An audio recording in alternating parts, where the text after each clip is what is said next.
speaking about the nature of their content. Put names on it.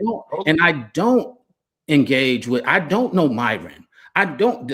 That's when Illa put names on it. When Illa asks Fatty, I don't know Myron. I'm not interrupting you. Put names on it.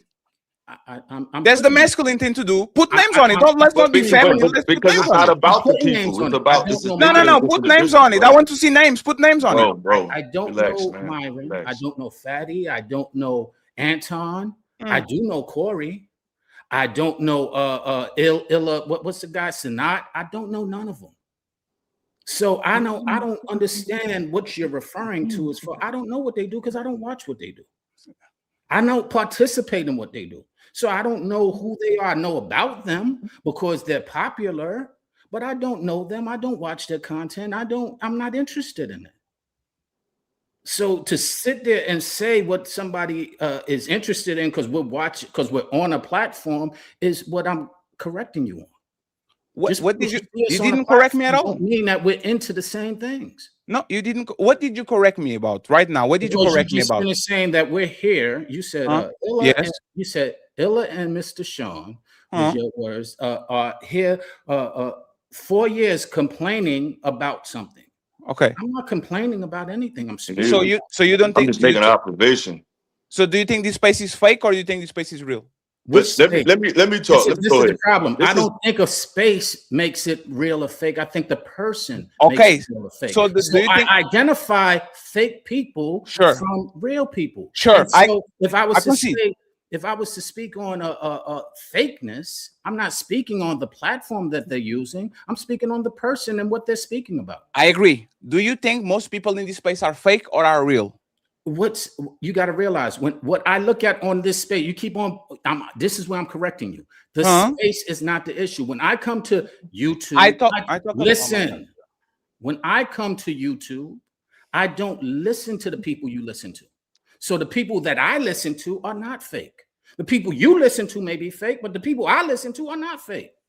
That's why I don't listen to the fake people. I will repeat it again because that was not the question, okay? And again, y'all started with the feminine and masculine. This is feminine. I'm asking a direct question and people are going around it, pretending they didn't hear the question. I'm going to ask again. Either Manosphere, Red Pill, this little space that we are on, do you think most people... This is an interjection. You can do it. This is interjection. You can do it, right? Understand. Now, I will do the question again. I will do the question again. Are most people blue pill from green pill? So why were you complaining? If you don't know the 1 second, hold on. If you don't know the space, why do you complain about it? If you don't know, I got it. This is the problem for me, sir. See, this the problem. If you don't know, why are you talking? It's not. This the problem. Because you asked me a question and you're speaking and you are speaking Fatty and incorrectly. No, I promise. It's 5 seconds. This is it's 5 seconds. I don't know nothing about this space, but let me sit on this panel and complain about it. I was here for 20 minutes. I didn't interrupt you. I just want to make sure and point to you and the crowd. This man was sitting here complaining about something, and when I asked specifics about this place, he said, I don't see these people, so I don't know nothing they do because I don't watch them. But this is why. I'm gonna tell you why. Because Sean, he comes to my channel, and when we come on my channel, we're talking about the bigger picture. Sure. There's a lot. This space is not. It's not about. Hold on. You talk. It's not about this space. Just like it's not about that space. It's about people and human beings. We're using different things to communicate ideas. Some of them we could profit off of. Some of them we can't. But it's nothing. The program is humans. Nothing is above the program. The program is real life. The program is what you're going to do when the computer shuts down. Sure. So we inflate this space. It's not about this space. It's just a microcosm of you could break down hip hop. You could break down anything. Anything we can break down the dynamic of people. This is just another place where the dynamic of people can be explained. Now I want to address the things you said about crying. I don't be crying about nothing. If I was so pressed to be, I would just make the content other people make. I don't think there's nothing wrong with it.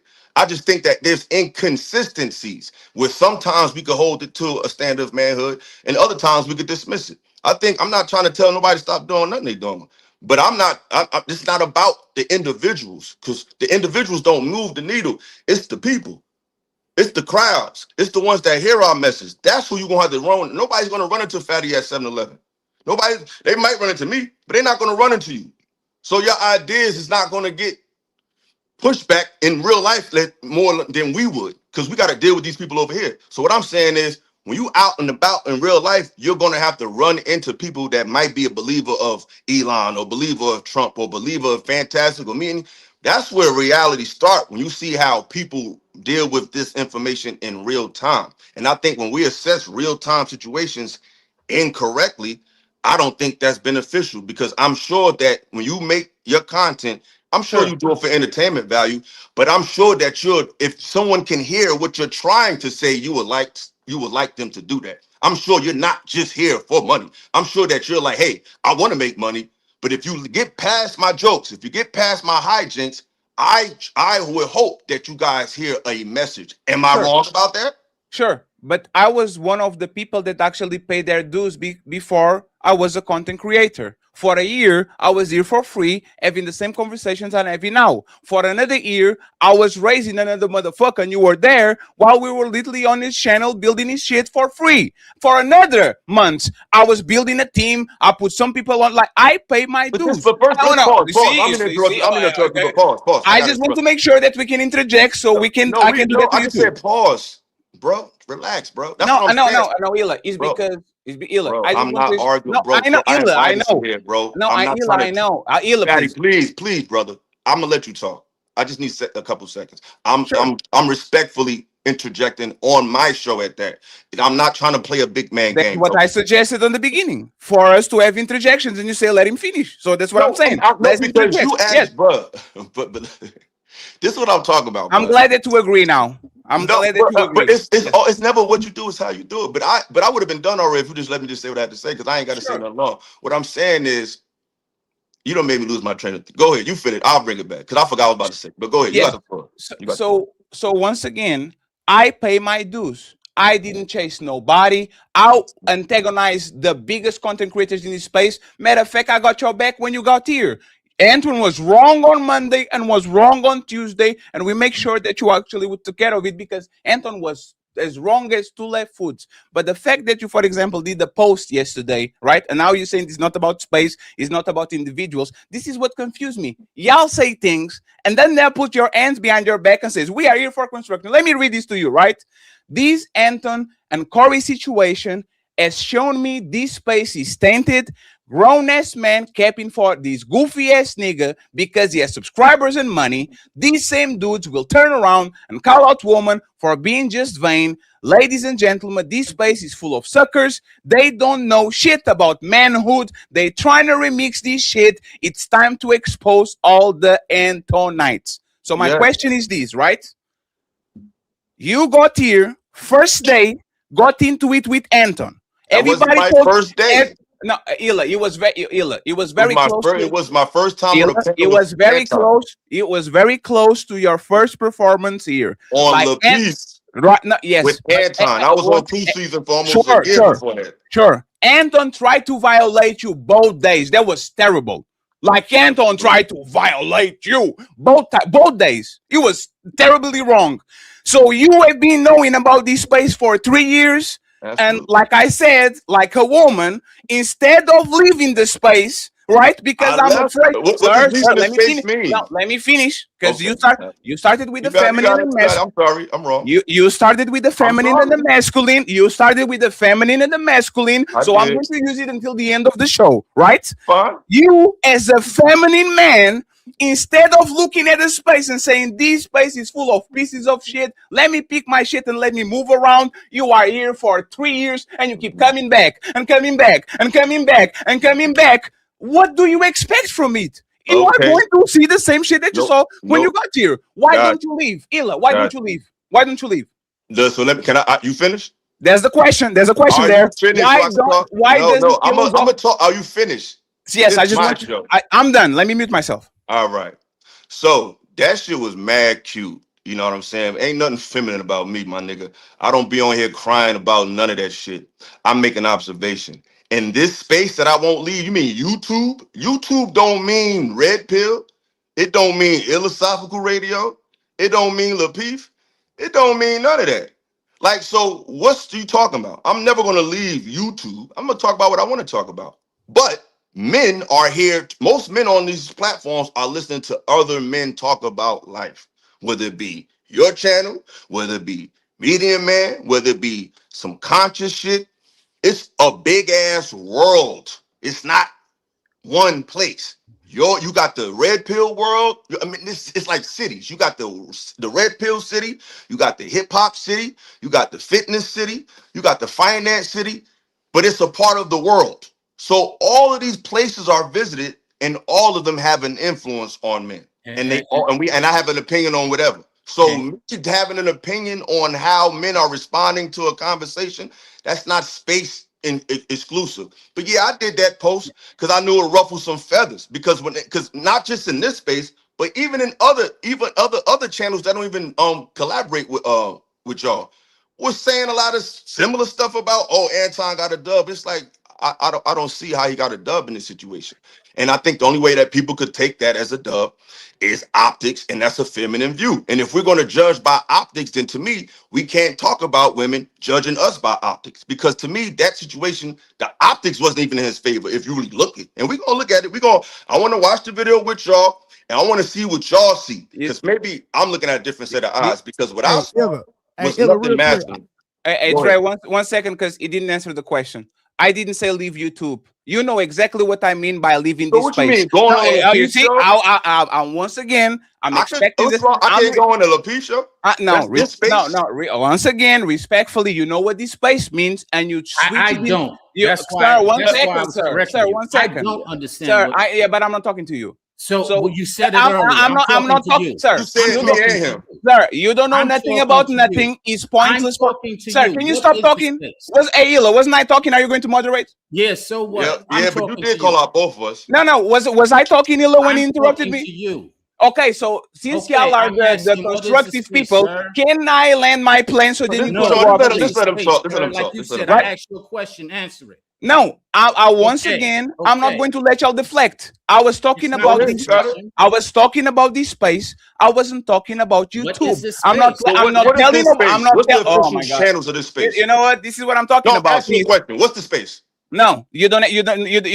This space. No. Let me tell you. This space is the Lapeef sphere, the Anton Daniel sphere, the Fight Club sphere, the This Might Be Risky sphere, the Untouchable sphere. This little small group that is on this corner of the manosphere. I already told you. You keep complaining about this space since I know you, Illa. We were channels. Okay, see, Eba, if y'all don't have 3 channels, that's not a space. If y'all don't have impulse control, let me know. I'm just saying, you just named 3 channels. That's not a space. If I am not, once again, if I'm not able to land my plane, you guys got it. Go ahead, Sean. You got it. That's fine. But like I said, you just named 3 spaces. You just named 3 channels. It's not 3 spaces. No, it's because there's a bunch of channels that actually grew from those spaces. There's a bunch of channels that grew up for the regional manosphere, the black manosphere, the Lapeef, the Fight Club, the Antons, and all that shit. And just let me say one thing before you go. It's just one thing. It's just one thing. Nobody here got into it more than me with Anton. I am the most certified person to talk about Anton because, respectfully, on the 3rd week that I was in this space, Anton offered me a show.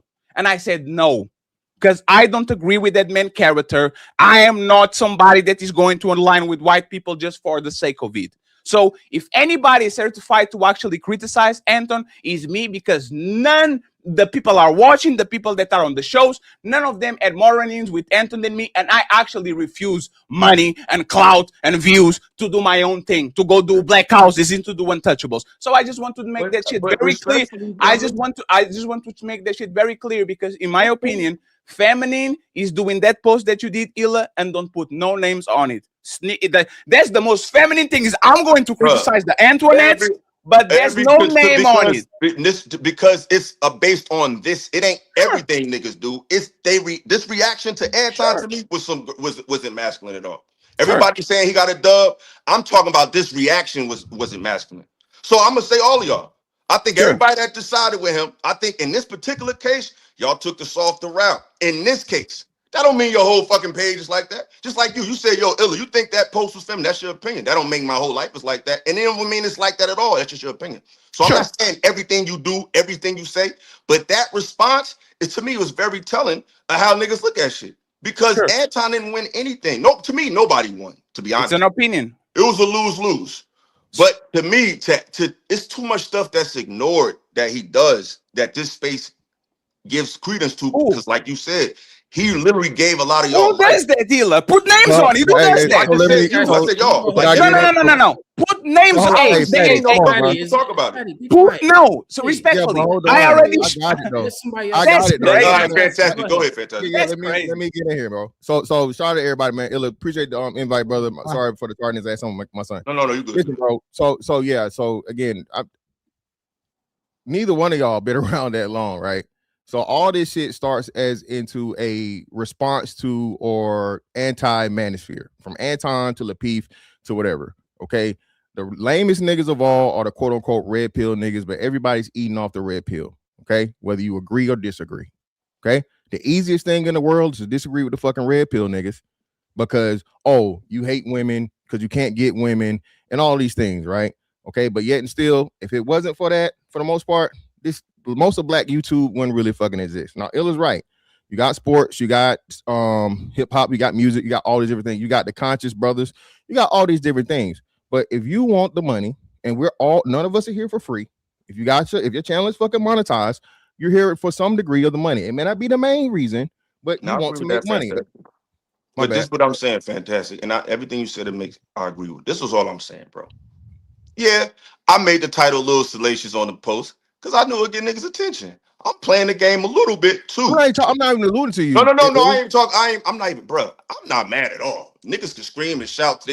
I'm in rare form and I'm fine. So I'm just having a conversation. What I'm saying is this, fantastic. Mm-hmm. The issues of men is not. No one owns that. That's like saying the church is the progenitors of God. It's not. Correct.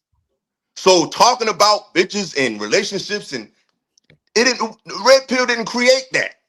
Most niggas didn't know, already knew that shit. Red Pill for real niggas, and I'm assuming you are one of these dudes.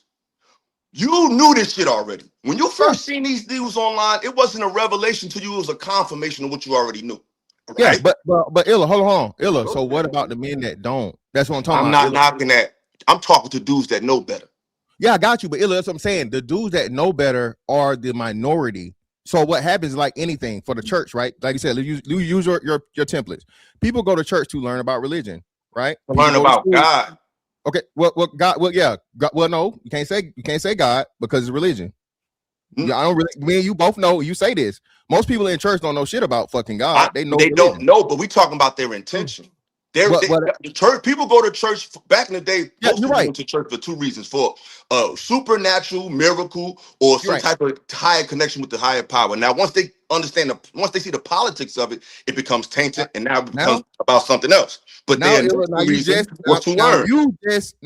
just explained YouTube the best way, right? You only learn what the person you choose to teach you, whatever, be it good, bad, or perverted, right? And we know we have a huge issue in the black church because a lot of these dudes, they're not teaching nothing about the Bible. They teach about prosperity and wait for your boy ass and all this other shit, right? So Illa, I'm with you there, bro. Most people don't have good intentions, especially again, the root of all, the love of money, pretty much greed, is the root of all evil. In most of these things, this is what happens. So motherfuckers say, hey man, am I gonna talk about the righteous shit and the good shit and so on and so on? Nobody's gonna tune into that shit, bro. If you're here to make money and that's your main thing, we ain't gotta be super duper nice. I'm sorry. No. I'm not saying you gotta be super duper nice. This is what I'm saying. In the black space wants all of the gossip, the juicy shit, and whatever. Niggas don't want to learn shit, bro. Illa, I talk about everything from crypto to precious metals, conspiracy theories, and whatever. My viewership is cut in half, Illa. If I'm not talking about a current event or some shit that's going on, whatever's popping and what's trending, niggas don't want to watch that. So again, the game is the game. Do it though. See, at least you do it. Can I say this? But hold on, Sean, because you finished. If you ain't finished, keep going. Fantastic. I don't want to cut you. Yeah, I'm gonna say that. I'm gonna land on this. This is what I'm saying. The whole thing with the optics of Anton, this is like the 48 laws of power. Okay, if it looks like you're winning, that's what matters. You know this. The game is a game. Okay, Sugar Ray Leonard came back and a lot of people say he didn't beat Hagler. He just motherfucking waited till the last 10. He told you this. He said this. Hey, the last 10 seconds of the thing, I dance around a lot. In the last 10 seconds, I land as many punches as I possibly can. I close in the most important points. Right. Anton is a content creator. This is his form of income. This is what he does for a living. Yeah. Corey Holcomb is a comedian that does fucking content part-time. Corey Holcomb still thinks that internet niggas are lame when Corey Holcomb is an internet nigga himself. He didn't even realize that. Yeah, I don't agree with that. Corey Holcomb has turned into an internet nigga. I'm not even saying that a negative thing, but everybody talk about the internet niggas, but all the everybody's on the internet, bro. The final destination for all the niggas that have done ganged and banged and slanged and whatever you did in the street, bro. You got rappers podcast, you got gangsters podcast, you got former prisoners podcast, bro. At the end of the day, dudes want to make money the most safest way, and this internet shit, be it YouTube, TikTok, or Instagram, is the thing. So all I'm saying is when we keep saying real, right, bro, it's way more real niggas that haven't been in the street than niggas that's been in the street. Okay, it's not even about the but respect. You finished? Come on, you got it. This the thing. We got to stop thinking being real mean being street. That's not the thing. That's what I'm saying. Illa, I'm saying the same thing. Illa, I'm not saying you say that. I know you know better. I'm not even arguing with you, Fantastic. I'm just responding, brother. Like I said, I'm not trying to create an Anton Corey moment. So that's not what I'm trying to do here. I just wanted people up here that I know will be objective, because I know people think I just don't want to deal with no objectivity. Like I've been dealing with objectivity since I've been in space. So that's not a problem. But what I'm saying is, people, like you said, everybody don't know. So people who don't know about manhood and don't know about how you should handle it, they can be confused based on how we respond to things because they don't know. So this is the moment they learn. So if we sit here and see a man do what that man did and act like, oh, that's just about optics, as a man, it's never just about optics. In real life, it's about what's real. Looking tough don't make you tough. Looking rich don't make you rich. And one thing Anton did that I despise, that it's like, anybody watch Stranger Things? Who watched Stranger Things? I will start soon. That nigga is Vecna, bruh.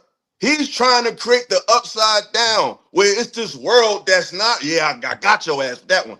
He's trying to take something that's not real and make it real. And you got all these people trying to convince you, like, no, he's here to help you. No, he's not, bruh.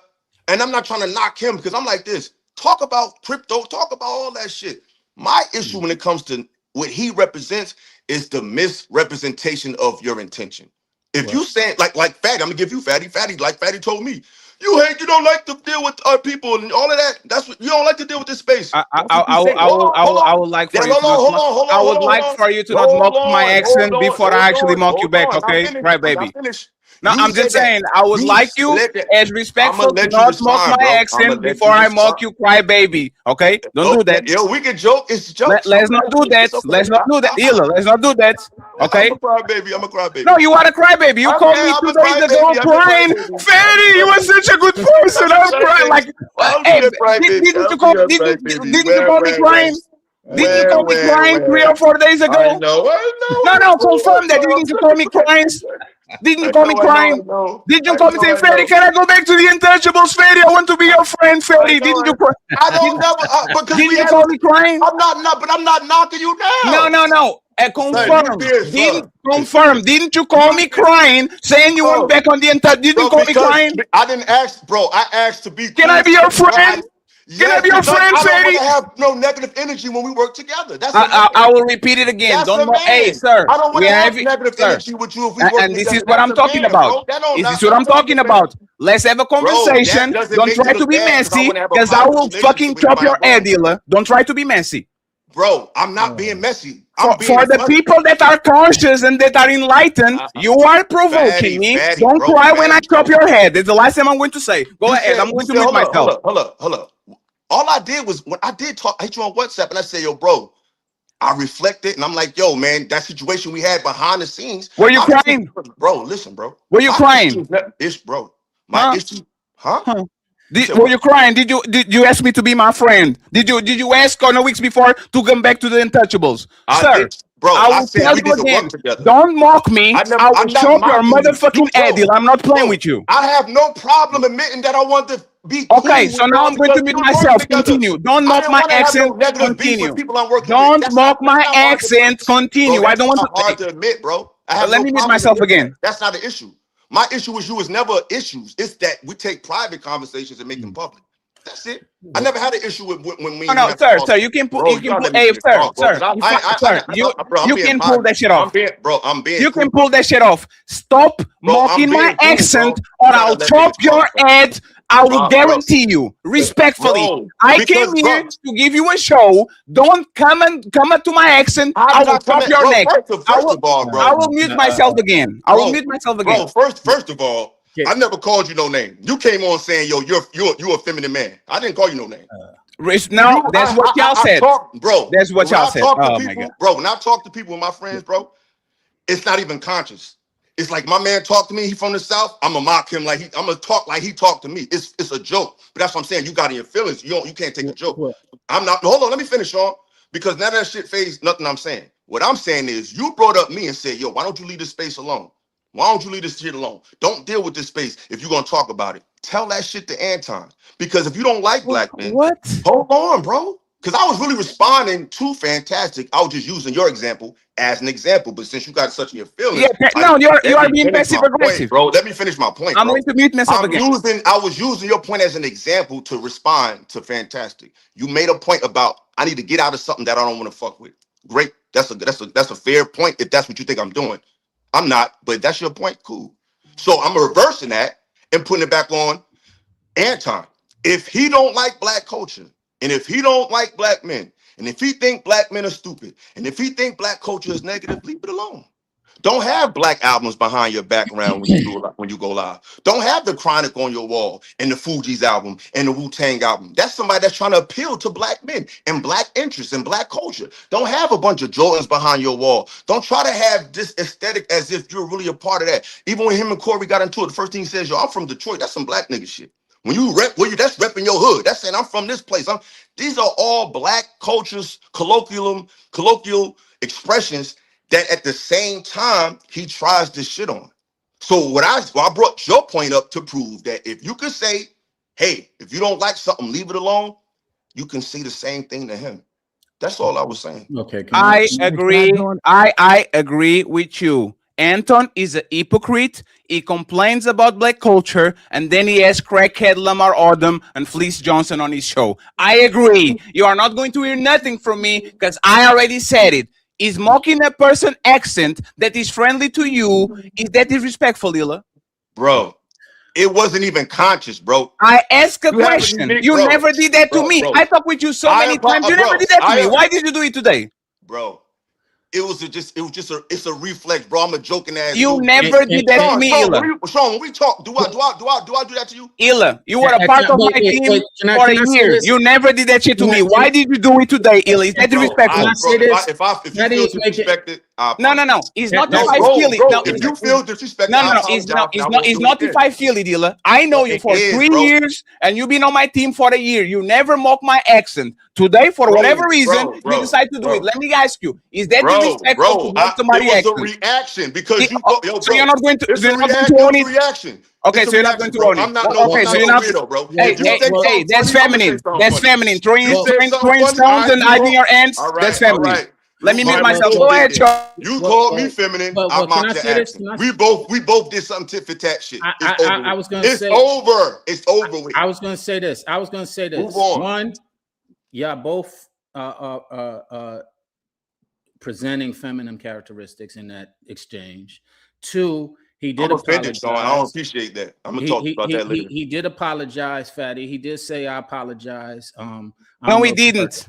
He did a fake apology. If you feel offended, I apologize. I just did. If you feel, hey, Illa, you know what's funny? You are laughing about, hey, Sean, one second. Bro, let me say this, right? Illa is laughing about this shit, right? This is what I'm talking. This man talks about. I just apologize. I'll say this again, right? This man talks about mental health, talks about he is the person that comes in to talk about deep problems and not for the entertainment and all that shit. And not only is mocking me and doing something that he never did to me, and I know him for years. He's laughing about this shit, this shit is funny, and try to get a reaction. Apologize to you. No, you said if I offend you, I apologize. Everybody knows on this panel this is a fake apology. Everybody, but everybody don't feel like that. So, that's how you feel. I'm not faking, bro. I just said I apologize, respectfully, Illa. I know you better than that. Illa, 1 second. Let me say something. Illa, you can't let me tell you what I think, though. You are offended about everybody and anything. No, I'm not offended about everything. Illa, this is why I'm telling you. I gotta mute you. You gotta let me talk, bro. I'm not offended by anything. I'm offended by how things affect people in real life. That's it. When I see things that can affect people in real life off the camera, that's when I have an opinion. Because I realize that these conversations are not just on the internet. And the emotions of these conversations are not just on the internet. And they bleed off. That's why. I'm going to unmute you. You can respond. Can I say this? No, Sean. Wait. Yeah, Why are you getting because you both spoke. You go ahead, intervene in the middle of two men fighting. Go ahead, Sean. You spoke already. So what I was saying don't is save her. She doesn't want to be saved. The emotions are definitely to a very significant level between you. I was emotional earlier. So the point is that when we're not containing our emotions, it's feminine.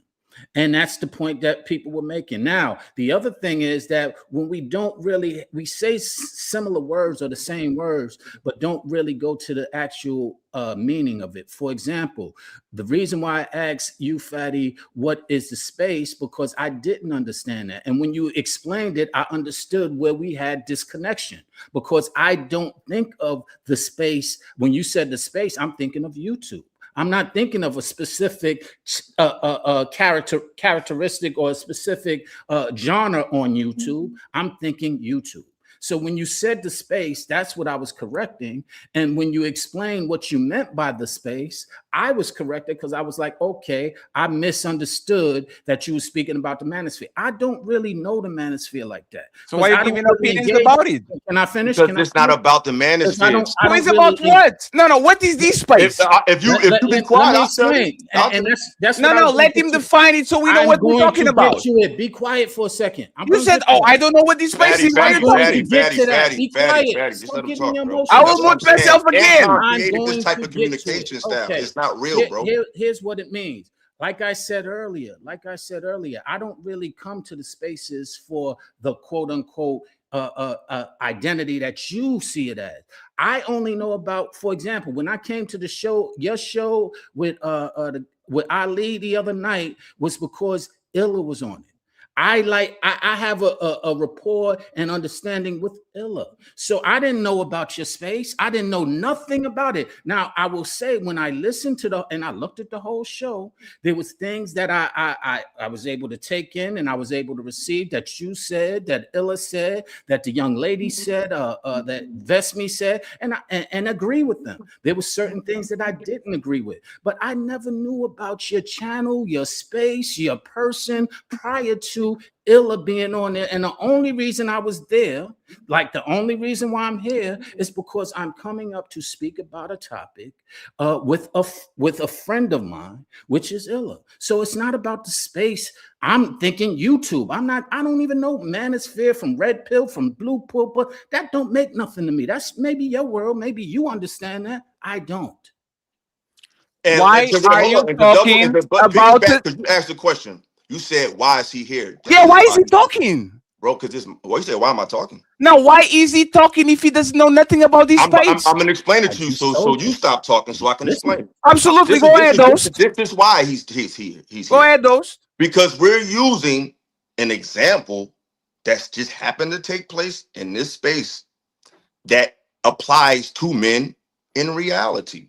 Sure. Use a fucking example of a sports game to pull out a point about something in real life. So what we're seeing in this space happens, a lot of conversations happen. You don't have to be a part of this space to analyze a conversation and say, hey, that happened to me before. I'll talk to somebody just like that. I got a coworker that act like that. That's not space specific. That's the disconnect you're having. You think that if someone they have to know the characters and their background. No, they're just seeing two people discuss a point. That's universal. But back to you though, because like I said, when you said, so you can know why, because I want to move on. I don't want to waste time on this. You made your point clear.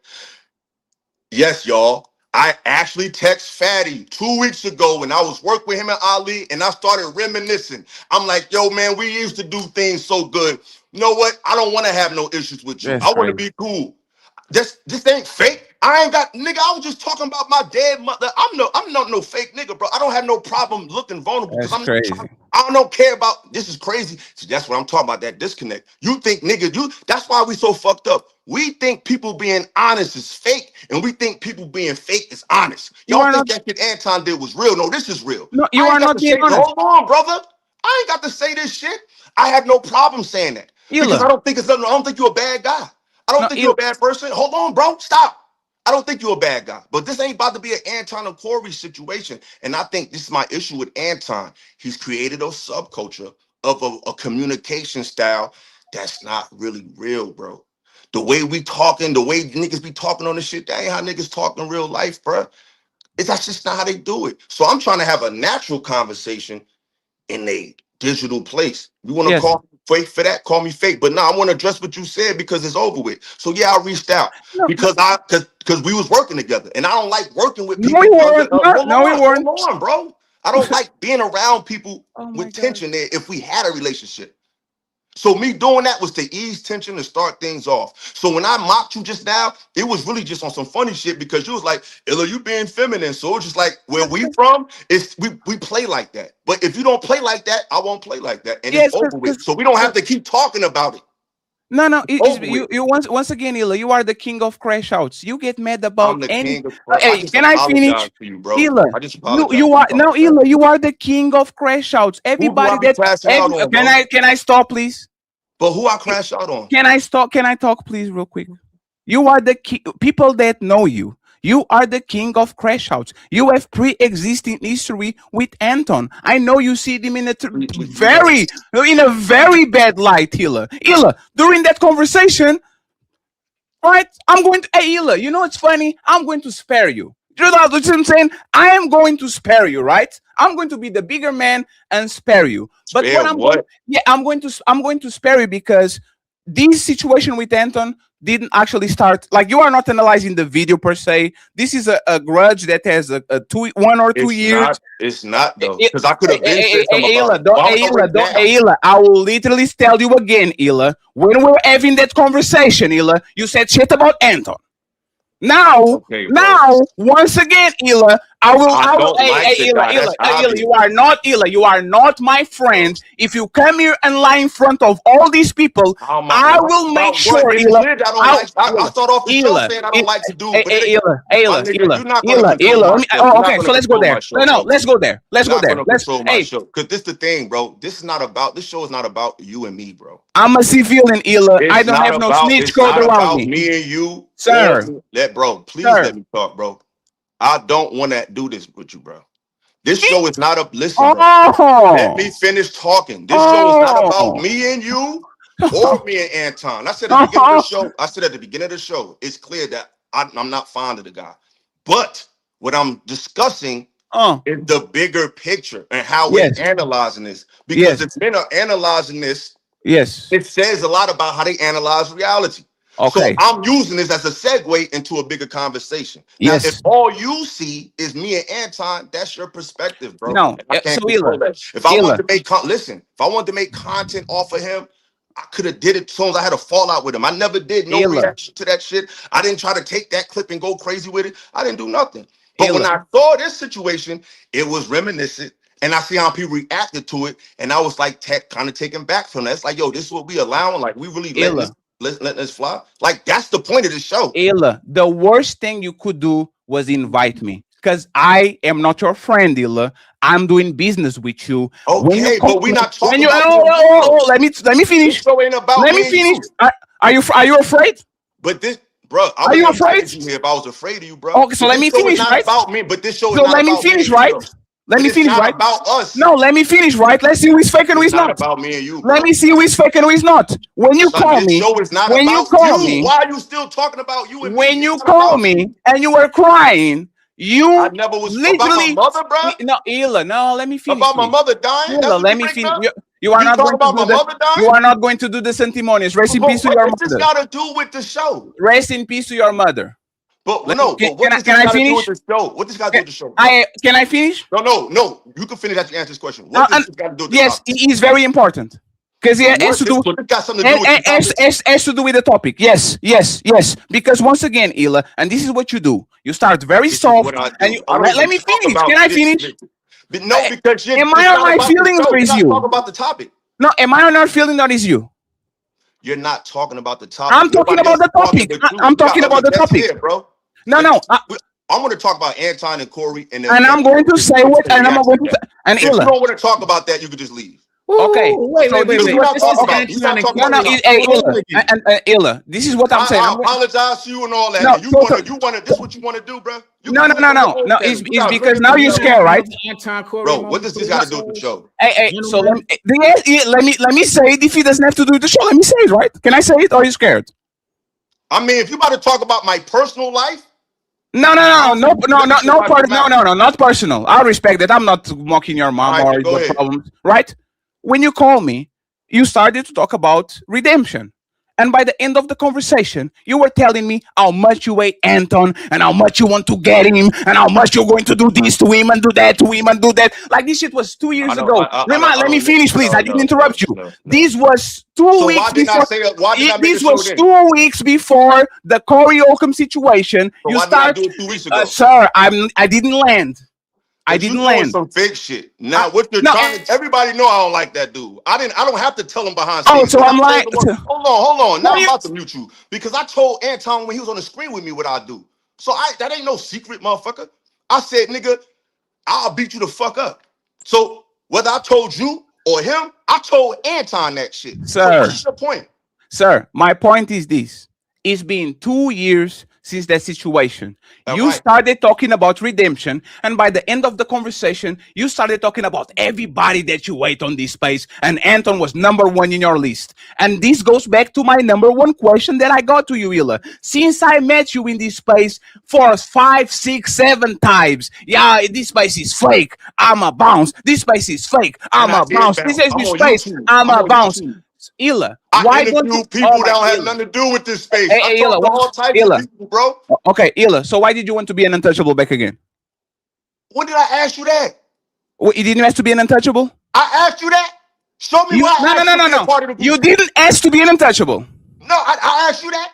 No, I didn't say you ask me. Right? Oh, I am. No. Respectfully, I am the untouchable overlord, but Ali has as much power than me. Did you ask on the recent weeks? This is what I know. I'm finishing. I'm finishing, please. I'm finished. Let me finish. Did you ask? I said, yo, we should. I said, yo, Ali. I said, yo, let's get back together. I said, we should work it out. He said, nah, I don't think that's a good idea. I said, you know what? Fuck that shit. Never mind. You're right. I'm good. I just felt good seeing y'all. That's what happened. That conversation was over.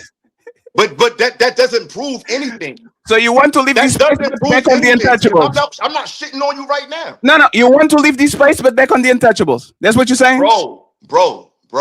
This space is not just y'all niggas, bro. It's just you two, bro. Yes. I don't have to talk about what you talk about. Yes. You got Wu-Tang.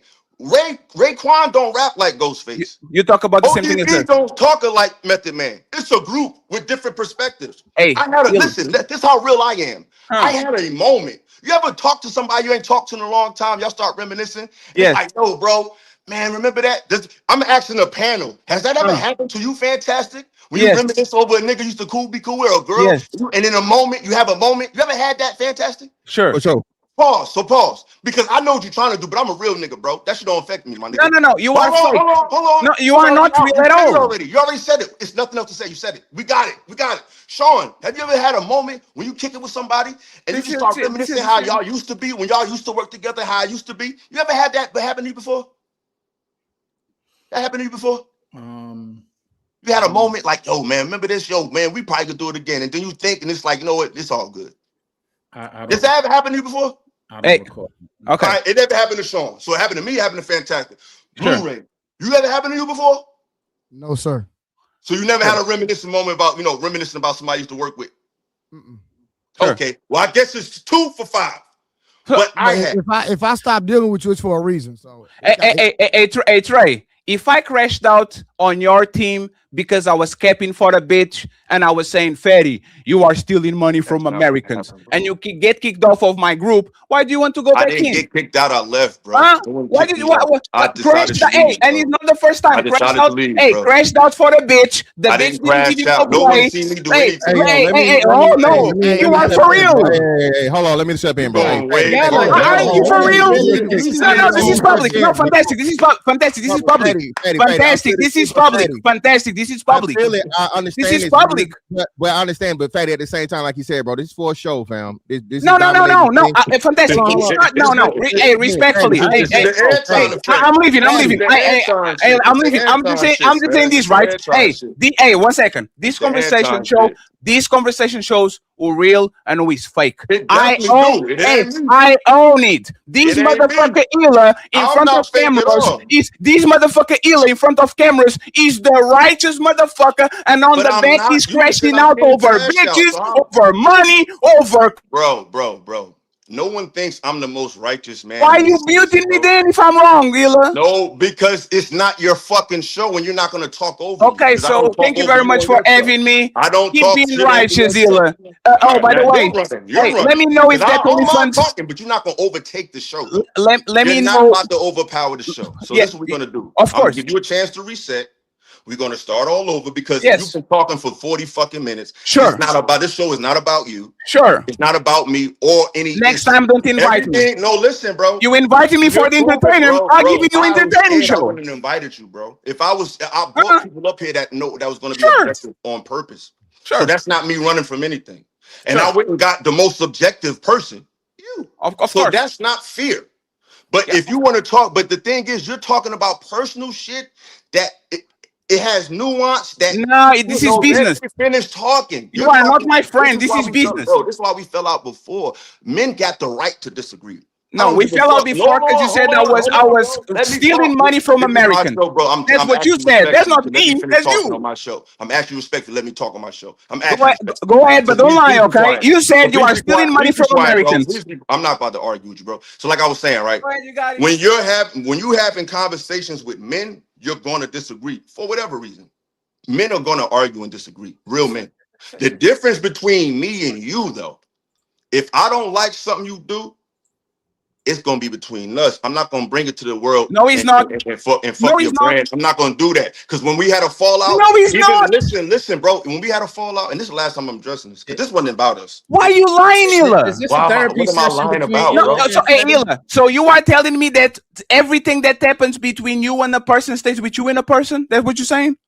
I don't bring my business to the internet, no. No, I will say it again. So be careful with your answer. Okay? I tell my people. Are you telling me that my friends? And this is why I'm telling you are just a liar. That's real friends. Ela. You're missing a point, bro. This is the disconnect I'm talking about, bro. You're missing my point, bro. I'm talking about something happens to you. Point. Let me finish. Yo, if you're so good at this, you don't have to talk over people. You could just make your point when it's your turn. No, you are interrupting me. So let me because it's my show and you keep talking. Oh, but now we agree that you're interrupting me, right? I don't want this to, bro. You turn this into like some. No. Hey, sir, bro. You invited me. To debate the topic and talk about. No, you weren't. No, you weren't. No, you didn't. No, you didn't. Taking it somewhere totally. No, you didn't. Nothing to do with the show, bro. No, you didn't. You just want, bro. We get it. Y'all just. Listen, bro, you take y'all are real emotional right now, man. And nobody's emotional. This is men talking. Nobody's emotional. Like two emotional people that and it's fine. Nobody's going to see each other. Nobody's going. Hey, Sean. The difference between me and Ela is this, right? I will show my emotions, right? I'm not concerned with the difference. I know, Sean. I know. Stop blaming difference, Sean. Hey, Sean. I know. Hey, Sean. I know. I know. I don't want to hear. I know, Sean. You have nothing to do with this. Ain't got nothing to do with the show, bro. Hey, Sean. This is the difference between me and Ela, right? I will show my. No, I don't have to. I don't have to. I didn't ask you to. I didn't say you have to. I said Bro, stop. you talking about I something don't that have got to. nothing to do with Stop. nothing. I don't have to. Grown man, stop. I don't have This have to. nothing to do with Stop. nothing. I don't have to. You sound I like don't a have little to. girl right now. Stop.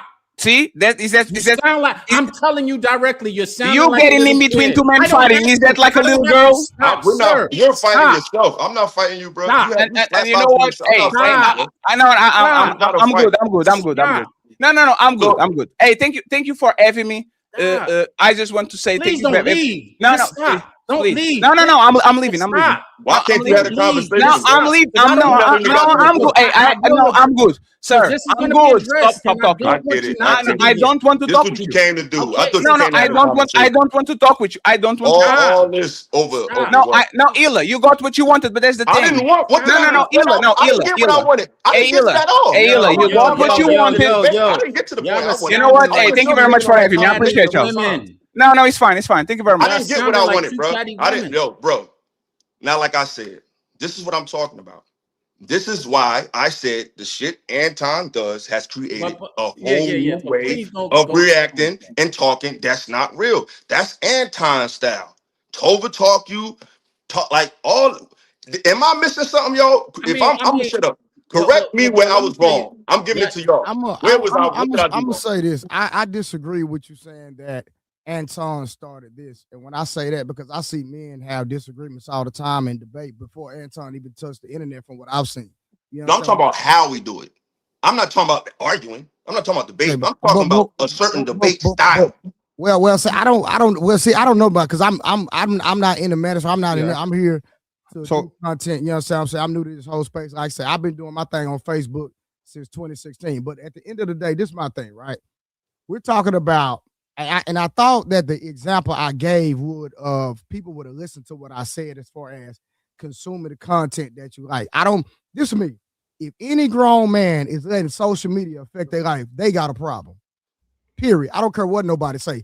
If I'm going to the internet to listen to relationship advice and I don't have people in my life in real life, like if I got issues, I go to my brothers, I go to my cousins, I go to my friends who I got real history with. I go to people that's really gonna look out for me. I don't go to the internet to listen to a podcast to learn about girls. Ain't no solid real dude doing that. And if you are, you need to check your circle and your history. Now, watch this, right? I'm gonna take my oldest son for an example. The last time he lied to me, he was 7 years old, right? Now, my son don't have a history of lying at all. So one time, when he was 7 years old, he lied. And I found out he lied. And we had a conversation about it. I said, son, you don't lie to me. I've never had to have an issue with you lying to me, but we know he's in the public school. I had a conversation. I said, you must have seen somebody lie in school today. He was like, yeah, daddy. I said, oh, okay. So guess what? We addressed it. He's 11 years old now. We haven't had that instance in. Now, what am I trying to say? Charity starts at home, bro. Your foundation starts in your home. So again, if grown men are listening to podcasts and letting it affect how they interact with women or interact their daily lives, they got an issue. Period. So, but this the thing, Trey. This the thing, Trey. We do got issues, and that's what people keep forgetting. That's why we in this position. That's why we have these conversations. Okay, so because our people don't have it figured out. Watch it. I respect that. So, but what I'm saying, it go back to this, right? If people are having issues, charity starts at home, not on the internet. Dude, but if they come in here, but that's like charity starts at home, but you still send your child to a school to learn from a fucking stranger. Okay, so watch. Hold on. I'm glad you said. Hold on. So watch this. So watch it, Illa. I'm rocking with you. So my point was this: you should not let the outside influence affect your home more than you. You understand what I'm saying? I agree, but that's ideal. Unfortunately, it don't always go that way. If it wasn't, we wouldn't need nothing. We would have everything in house. That's not reality, though, Trey. But Illa, I can't control or worry about that. I can only control what I can control. So going back to the consumer the content, that's why I use Michael Jordan and Rod Strickland. I'm going to go watch who I like to watch, and I can't control somebody else that want to watch Rod Strickland. And this show is not about controlling. It's about analyzing what I saw versus what somebody who don't agree with me saw. Okay. Does that make sense? No. Yeah. That's why I invited Fantastic, because I know he saw something I ain't see. And I saw something he ain't see. So we can talk about it. And the conversation got totally derailed over me mocking somebody's action in the all that came from that. Well, yeah, that's all what happened. All of that came because I said, that shit turned him all the way off. Deeper. It was much deeper than the y'all seen it. Don't front. Y'all seen it. That's what pissed him off. It was much deeper than that comment. Y'all have a lot of bro. Listen, let's just put it all on the table. When they had a little issue, when we was in the no, please don't put it. That's what he's gonna do. All right, y'all say that, but y'all gonna be the same one because you know he gonna make a show. He's gonna make a show. No, I'm not. All this shit that ain't got nothing to do with nothing. I'm streaming right now, so I'm not gonna rehash it any longer. Yeah, I don't want to talk about him while he's not. I don't have the history they talk about. But it is your show, so I mean, I try to bring a resolve and give a different. I tried to bring a resolve. I apologize to the man, and I tried to move the conversation forward. But while he's calling me feminine, all he's doing is acting feminine. Men apologize and move on. And but let me say this real quick to Trey's thing. And again, shout out to Trey. I mean, I respect Trey, but this is another prime example. I don't agree with what Trey's saying. The internet is just the most modern form of communication. People used to always go to somebody else outside of themselves. Everybody they don't have the answer. You're you know what I'm saying? You're limited. The people in your circle more likely than not are limited in their scope and their knowledge base. So people, I don't know why I know why we do it, because we grew up without the internet, right? We're all like damn near 40 or 40 plus. So we look at, and we've been in real life. We've actually been out. We've actually done things. Not saying no street shit or whatnot, what have you, but just we live life as men, and the majority of our life we're not on the internet. What I'm saying is that I think people have the buffer happens is when we can't comprehend why is everybody going to the internet, because everything has been separated. People don't even eat dinner together no more, bro. Families don't eat dinner together. They go in the room, you go in the room, so on and so forth. Kids now, I was just talking about, you was on the stream when I was talking about this, Trey. Kids got toddlers, got their face in a phone or a tablet, in a stroller. You know what I'm saying? So everything is digitized. That's on the parent, though. Go ahead. Yeah, but I got you. But that's what I'm saying. That be it wrong or right? Be it wrong or right. And I'm with you on more so being the wrong side. This is what the majority of society is doing. So now, Trey, like Illa said, you can, hey, son, we out and about, put that damn phone down. You don't give your kids even give your phone today like a teenager or some shit, right? For sure. Now your kid runs into a kid that's had a tablet since he was 2. That is going to influence him when he's not around you. You can have the strongest foundation or not. It's up to your child whether or not he's going to hold to your thing. Even you said, the example you gave when he was 7, even though you set up the strongest foundation ever, once he was introduced to something outside of his scope, it influenced him. That doesn't make you a bad dad. That doesn't make him a bad kid. It just makes him human. And this is what I'm saying. When people come along, bro, and you're trying to figure this shit out, it's on and so on, and we know there's a huge disconnect. Hell, I don't even know the last time, but bro, my family, I don't even know the last time my family had a family reunion. So even at the togetherness point, from the black aspect of it, right? You know, that was a strong thing when I was a kid. You had one every year, and then you had your mama side and your daddy side, and you feel me? So this is what I'm saying. Everyone sees the internet as just this horrible thing when it's not a horrible thing at all. It's like what Illa was saying. It's dependent on the person that's using it.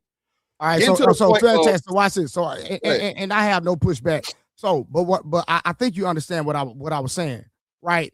Like, regardless of, like, I go for information for the internet. Don't get it twisted. I'm not knocking the internet. It's not what I said. I don't know how we. No, I'm not saying you knocking the internet. I'm speaking to the overall thing. I'm not saying. I'm agreeing with hold on, son, because I got a real question. So I'm gonna ask my brother Fantastic. So Fantastic, when you got heart-to-heart situations that you really deal with, do you click on a podcast or internet to get your answer? That's just a question. Hell no. So guess what? You proving my point, my brother. My point was, some of us, and in my opinion, I feel like me and you are the same caliber of Fantastic, even though we ain't never met each other. People like us, we don't go to the internet to learn how to talk to women. We don't go to the internet to deal with our real life issues. That's all I'm saying. Can you go to the internet to learn 100%? Don't get it twisted. So that was my context, bro. And at the end of the day, whatever you like to consume is whatever you like to consume. That's why I use the NBA and the you're watching your favorite player versus not watching. I can't worry about the person that's watching Rod Strickland or Brad Daugherty or this player. I'm watching who I'm watching because that's who I like to watch. That was my whole point. No, that's fine, but that's still an individual's perspective. And I think that leads to the bigger problem. Like we keep trying to analyze a group problem from an individual point of view. And that's just what it is. We can't keep talking about. Go that route. We got to go back to slavery. That's a whole nother conversation.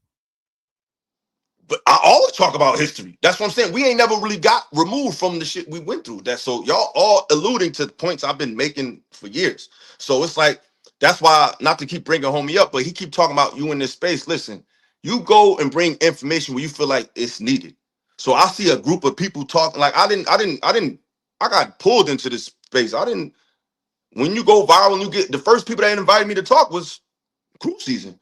So by proxy, I guess I'm in this space because I'm on a panel talking about relationship, but it's like I didn't go out my way to find it. I just fell into it. But I looked at it as Black people trying to figure shit out. So I feel like any place Black people trying to figure shit out, I would love to be a part of that if that's what they're trying to do. But what I'm learning is maybe that's not what they're trying to do. And like I said, when I said this year ago, I said a lot of us have cultural disconnects, whether we are here or abroad, foreign or domestic. Because to me, Anton is American, but from how he interacted with men and other men and me and other cats, I think that he doesn't really have a connection to the culture like that. It's not based on where you live at. It's based on how you're able to analyze what you're around and what you're doing. And I don't think he understands that. If I tell somebody, man, kiss my ass, saying suck a D is not equivalent at all. That's two different levels of response. That's like somebody slapping you and you shooting. Yeah, but hold on, but Illa, you just my bad, bro. Because I do want to touch on what you just said, which is part of that video. The sucker D versus kiss my A. That's subjective, and that's kind of what we. No. Yeah, so Sean on the same page I'm on, and that was Anton's point. Like you said, Illa, you just gave the example. Illa, you can punch me in the face, and you can't tell me that I got to give you a punch back. I can shoot you. That's the thing. That's the law, bro. Okay, that was a horrible example I gave him. I don't have to match your level of disrespect. I can take it all the way there. And as men, we know that. That's why as men, now I agree, like I said, Anton's not innocent in all of this. And let me just address what you were saying. The quote unquote Anton style of debating, bro, like Trey said, hey, Anton didn't start this shit, bro. Anton picked up a lot of this shit, quote unquote, from Manosphere and watching Manosphere panels and so on and so forth, and blah, blah, blah. Even this real life barbershop. Bro, y'all done seen damn near fights happening in the barbershop. Well, hey man, calm down, nigga. We ain't in that serious, brother. You saw but niggas don't be testing them lines like that in conversation, like how he. Illa, I got you. There are very few niggas that's built like that that's gonna take it that far. But like you say, and we say all the time, bro, you're safe here. It's safe. Treat it like such. Don't try to turn it into something that ain't safe. Because when you talking slick like that, it ain't safe no more. But that's Illa. People are gonna act within the boundaries that they are set. Illa, if I got the motherfucking let's use the zoo, right? People go to the zoo, and what's the first thing they do? They take pictures. They stand up next to the glass with the lion and the tiger and the gorilla, and they take pictures, right? If they in the wild, you're not doing that shit. You stand your ass in a safari car with the bars on it, and that's as far as you go. People adapt to the parameters that are set, Illa. So it's natural human behavior to where, oh, well, shit, nigga, you ain't gonna do nothing, so I can just be wild. I can wild out. Trolls, even that. Illa, troll wasn't even a thing. That wasn't even a term when we was kids. Facts. Like you can't just pick at a nigga. Bro, you gonna get beat up. But once you create an environment to where that's cool, hell, trolling even started on the internet. Trolling started on goddamn PlayStation, fucking what's the name? You know what I mean? So that's what I'm. So this is just an evolution of what has been set up in this virtual space and this stuff to where you know a person is never going to actually be able to harm you, bro. Again, I think it's and you know, and I think that's I think that's not good. I think agree. If we're men, because this is my biggest gripe with a lot of people on it, and I'm gonna stop saying this space because 3 channels ain't a space. It's the internet, bro. We're just talking about a certain topic. It's not a space, it's a topic, it's a point of contention, it's an interest, it's a genre, it's not a space. Like, it's just something we talk about. It's madmen talk about what we talk about. That's not in the panels. Because it's people that talk about what we talk about that don't do panels. Like, panels is not the only place these issues are discussed. That's why he keeps saying it's like, bro, it's not even about that. My point is, people come to these shows, people come on here, and we're talking about people who has issues. So we need to address it in the most realistic way possible. To me, saying wild ass crazy shit, it's not a realistic way to have these conversations. We're going to get heated. We're going to get testy. That's cool. But to just say anything you want, oh, I'm going to bring up a private conversation I had with you in confidence about your life because you said, like, that's not real shit. And if we're letting that shit slide, to me, that's a waste of time. Like, that's not real shit. That's not, you have to compartmentalize, and people don't know how to do respectfully, you bringing back up y'all personal stuff, bro. I mean, because that shit done shitted on the whole fucking shit, and it's still, but in the midst of that, it's making a point that I'm making. Like, this is the point. The point. Let me share a point that is being missed. Video respectfully. Yeah, let me share a point that's being missed. The point that's being missed is the definition of words. Like, for example, man. The definition of a man is subjective to the man speaking about it. And to sit there and use that word and not recognize the man who's saying, the context of the man who's saying it, is where a lot of the disconnect comes from. So, for example, to the point that we were speaking with Anton and Corey, Corey's manhood was suck my D. That was his compromising and testing his manhood. And to Anton's point, everybody has that. And you can't sit there and say that yours is the man. That's the definition of what a man is versus what the other person's definition of what a man is. Kiss my A could be just as disrespectful as S my D. And if you can't recognize that, then you need to grow. Don't agree. First of all, he didn't say kiss my ass. He said you're kissing white people's ass. Okay. And he said you're sucking black people's. What's the difference? That's a huge difference. That's a huge difference. The technicality is not the difference. The point is that I'm making is what is disrespectful in one space and defined as one thing might not be disrespectful and defined in another space. And to sit there and make your space the definitive end all is the lack of maturity that we often display. Sean, you have a very valid point, but I think that everyone determines on what their line is that can't be crossed. So even though I made a statement, I was not trying to be malicious in my statement. And then you take a low blow at me. That's where it all started from. So even though he said kiss my A, I mean, you be kissing white people A. I don't think that Corey meant that in a disrespectful way. Like, as far as demeaning, like, I'm trying to like, come on. Right? That's like if I say Sean, you be tripping, bro. You always overreacting. You said, nigga, your dead mother be tripping. Is that equivalent to what I said? I never said. I'm just saying, is that? Let me answer the question. In my opinion, no. I don't measure what is respectful or disrespectful to the other person. I try to listen for that. Because if in fact I'm going on what I feel is disrespectful, it might not be what the other person feels is disrespectful. So I'm saying things out of my mouth that unintentionally are disrespectful, then somebody catch me with a bing, bing, bing, bing, or react to it in a physical manner or some other manner, I'm sitting there lost. Like, yo, what happened? But what happened was I was disrespectful because I didn't know what was disrespectful to that person. Yeah, and just again, man, like I said, we're trying to make equal equivalence, and that's the thing. I do not have to be equivalent in my response. Disrespect for disrespect, I can take it all the way there. Okay, telling me, and specifically, again, he didn't say that he was kissing white people's ass. He said he was kissing.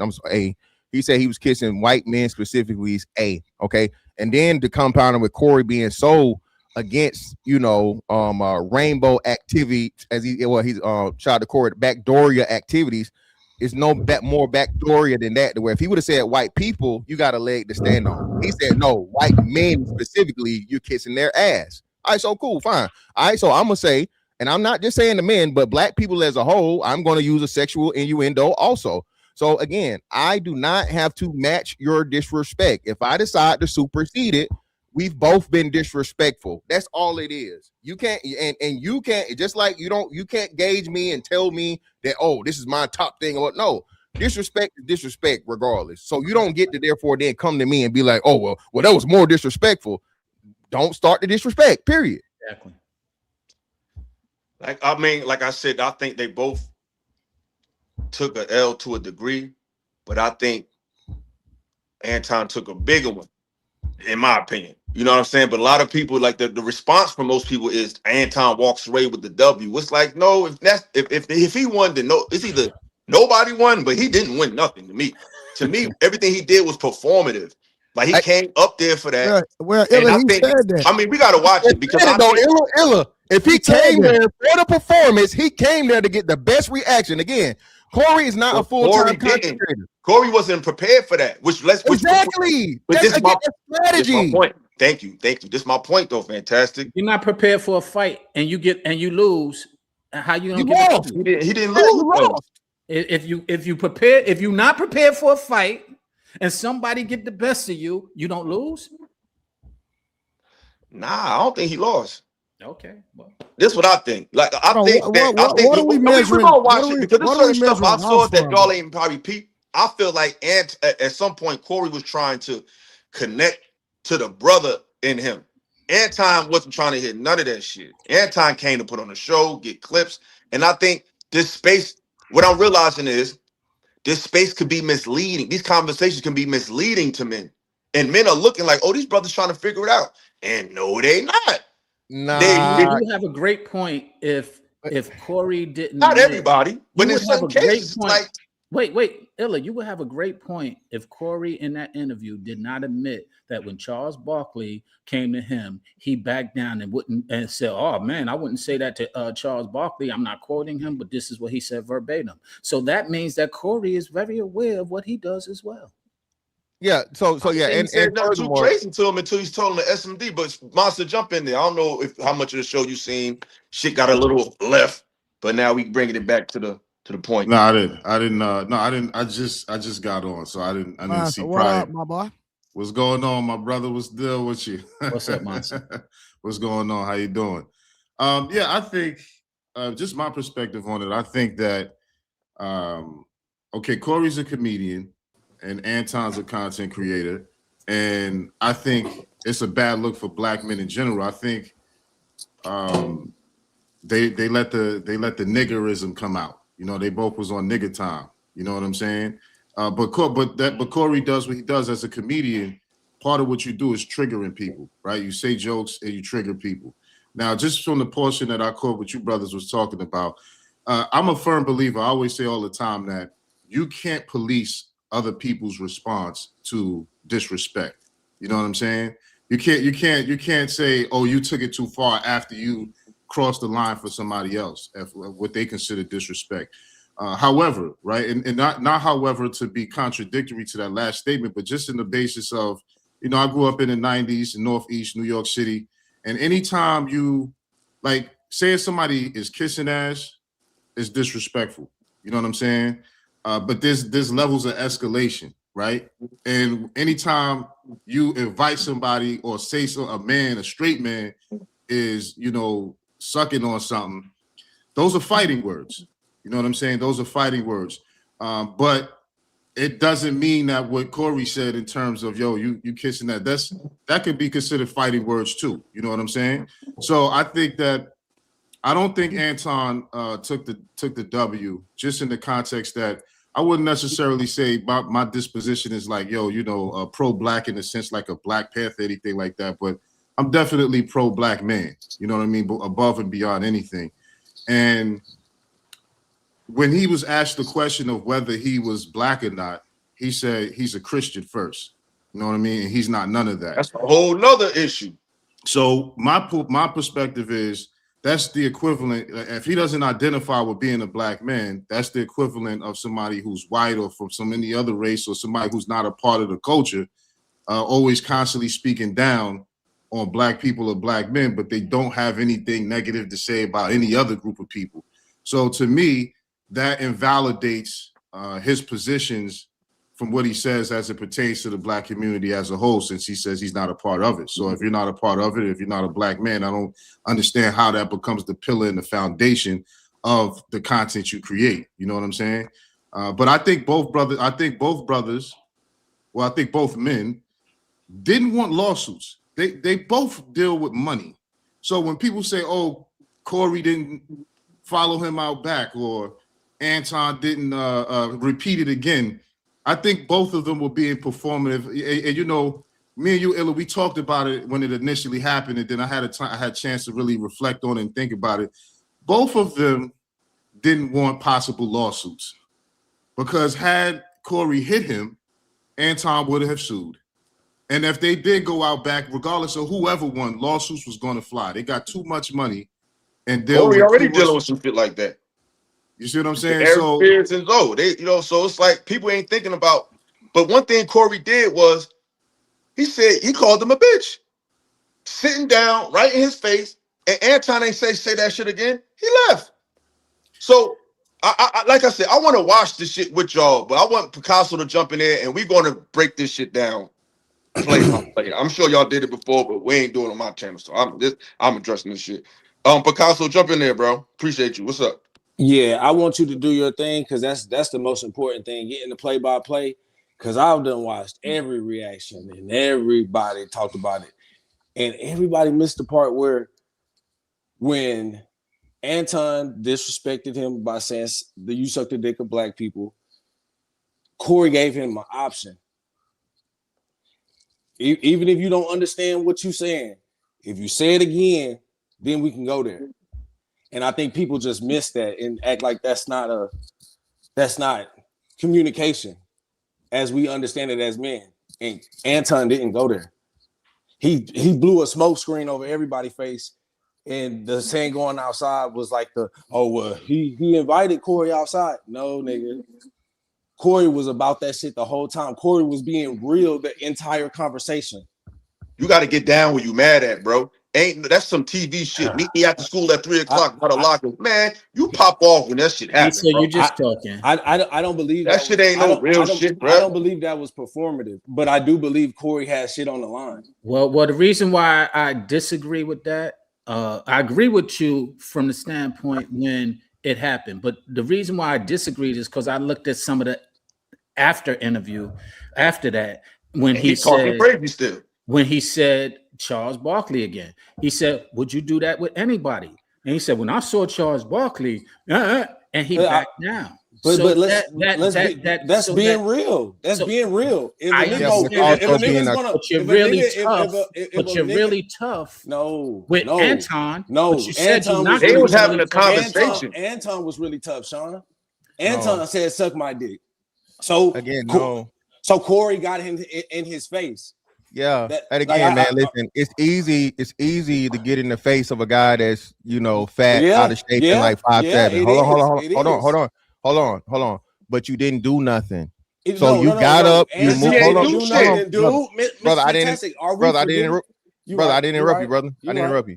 So this is what I'm saying, bro. Listen, you're talking about performative. He was just as performative as Anton. No one is listen. Anton said this. He planned this. This was Anton's plan. Anton went into the belly of the beast. He went into enemy territory to get content. Anton has said this. And like Illa knows this. Anton's not a fighter. Anton says salacious and wild, crazy shit, and he has no intention of fighting anyone. He's not built for it. Okay. All right. But because Anton understands the value of fucking clickbait, rage bait, and back and forth, he's willing to get into it. Corey was not prepared for any type of intellectual conversation from jump. Anton knew this. As Sean said, Corey was ill prepared from the jump. Okay, neither one of them wanted to fight. I just learned this like 2 days ago. I knew that he was 50, but I didn't know Corey is finna be 58 years old, bro. Corey's not finna fight anything. Just like Anton's not about to fight anything. Okay. They talk about the money or whatever, so on and so forth. Jeez, and bro. You're right, Picasso. Anton got the out when he said, well, fuck it, nigga, let's go outside. Okay. I know. You didn't hook off. Hold on. Now where if Corey was gonna swing when you doing all this, no.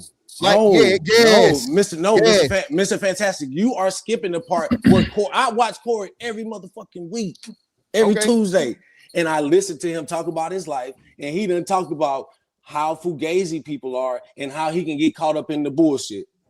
And so in that moment, Anton was bringing him into the bullshit, and Corey knew, but Corey said, okay, look, brother, if you say that shit again, I'm with all of the bullshit. Okay, Picasso, let me ask you a question. So, Picasso, if a man tell you SMD, does he have to say it again? If I'm on my motherfucking platform, I'm sorry, I don't know if I can say that, but if I'm on my platform, hold up, please don't cut me off. Please don't cut me off. No, I'm correcting the statement, sir. No, man, I don't need you to. I don't need you to. I don't need you to, Trey. I don't need you to, Trey. I respectfully, I was talking respectfully, brother. All right, y'all. We all friends over here. I love it. I love it. But respectfully, I was talking, brother. The same energy. And respect, yeah, I do too, brother. Yeah, whatever. I do. Okay, brother. So can I talk, brother? Since you want to direct me, nigga.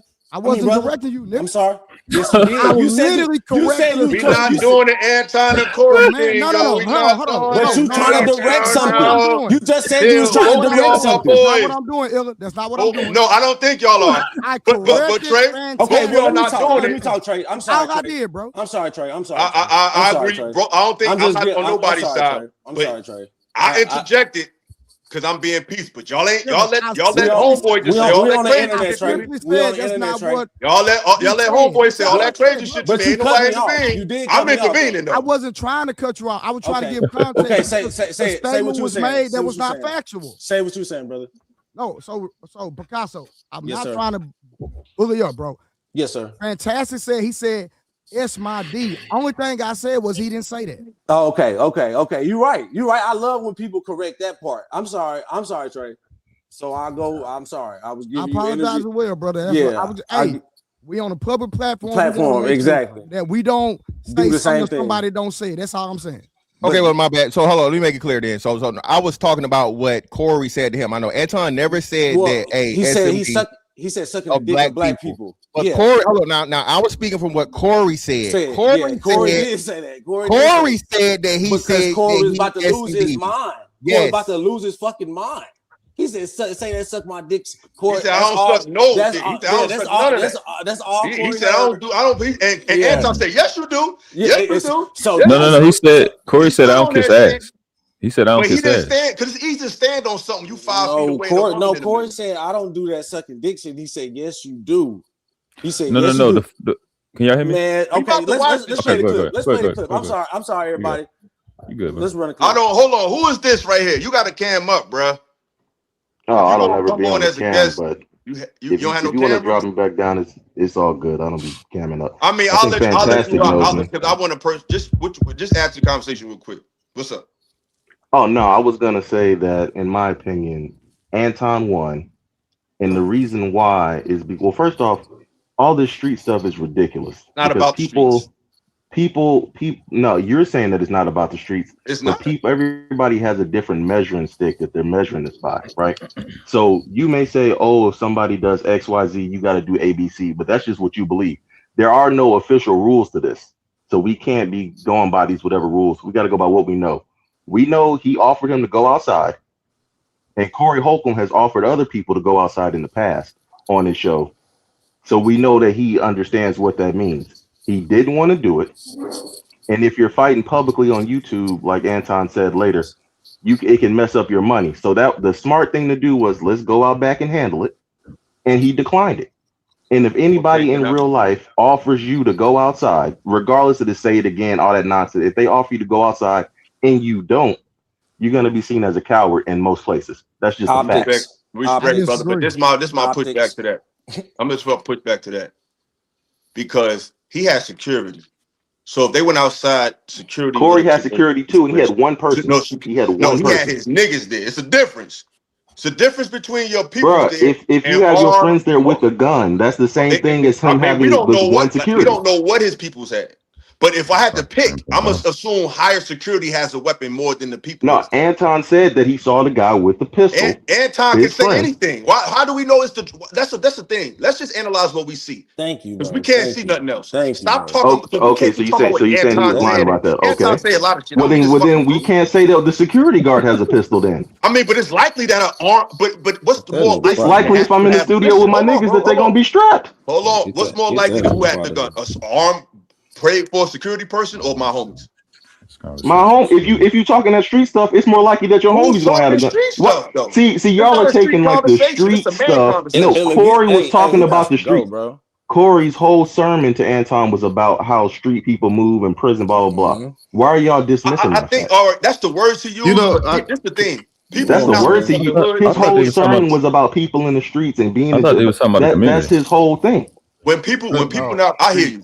But I'm gonna interpret what he said, because when you're not really from the hood, I'm not saying, I don't know if you is or not, but when you ain't from the hood, when you hear the word street people and you think that people are advocating violence or criminality, no, we're just saying that outside of the rules of. This is where y'all get to playing with words, man. This is where you have to be there. It's some shit you had to live. If you ain't live it, it's just you not, because some shit you don't have to. It's not only street people that have guns, but we understand that street culture advocates guns. Bro, fuck the guns. I'm talking about decorum with men. So when Corey talking about, you don't know no people from the hood, he's not saying you gotta go by street rules. He's just saying, like, listen, if you're from the black community, because what did Anton say we got in his face? He said, nigga, I'm from Detroit. That's street talk. When you start talking about where you from, that's hood street shit. So that's what Anton said. So if you talking like that, then you know the rules of that. When a man, see that's where it breaks down. You talking about there are no rules. You gotta wait till I finish. When you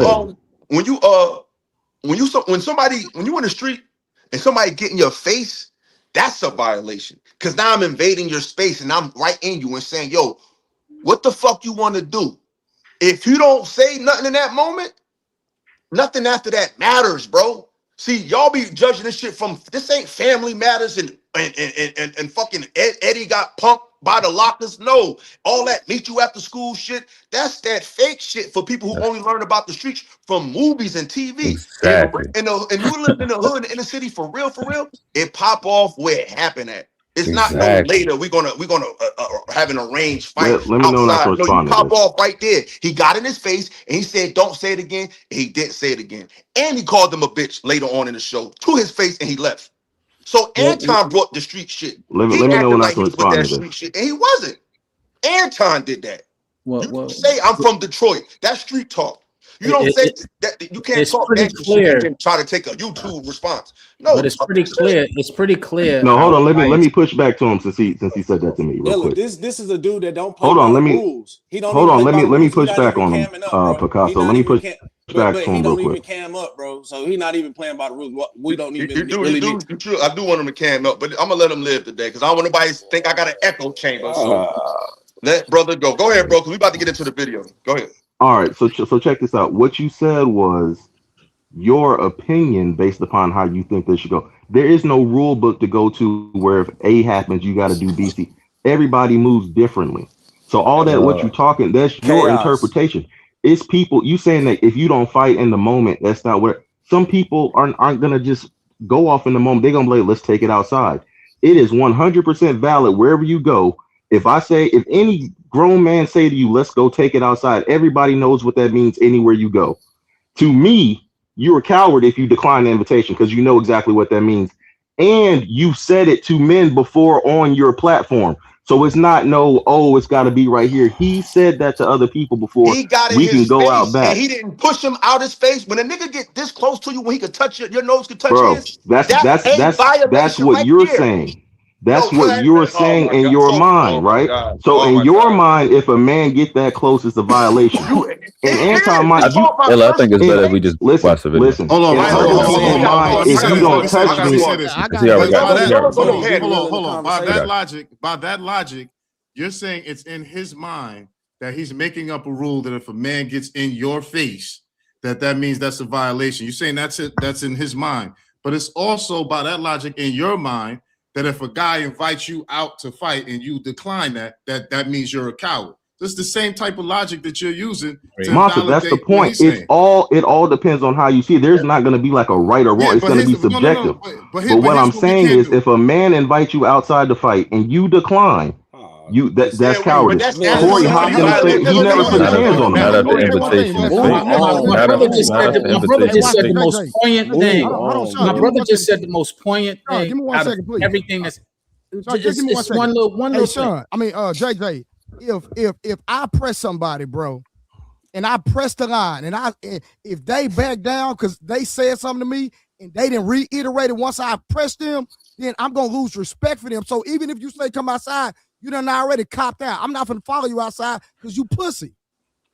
Well, I mean, your point of view is valid. Your point of view is valid, but that's not even true. Point of view, that's no fact. I press you back down. I'm not following you. But your point of view. So it wasn't pressing when he said let's go outside. That's not pressing. No, because I already got in your face. What we going outside for? Already violated. Getting in your face is listen, bro. The next step after getting in somebody's face is hitting them.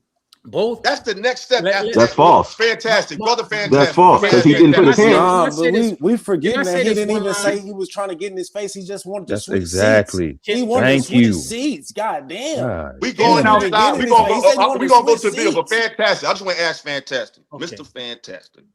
If a brother come up in your face like this with his hands like this, where he could touch the brim of your fucking hat, what are you gonna do? He never gonna make it that far. Bingo.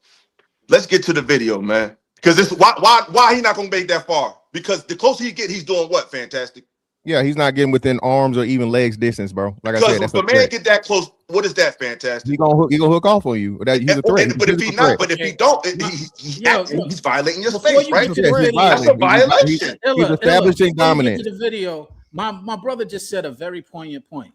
He said Anton and Corey both win because he got a bunch of grown men talking about it. So they both accomplished what they wanted. Because look at what we're doing.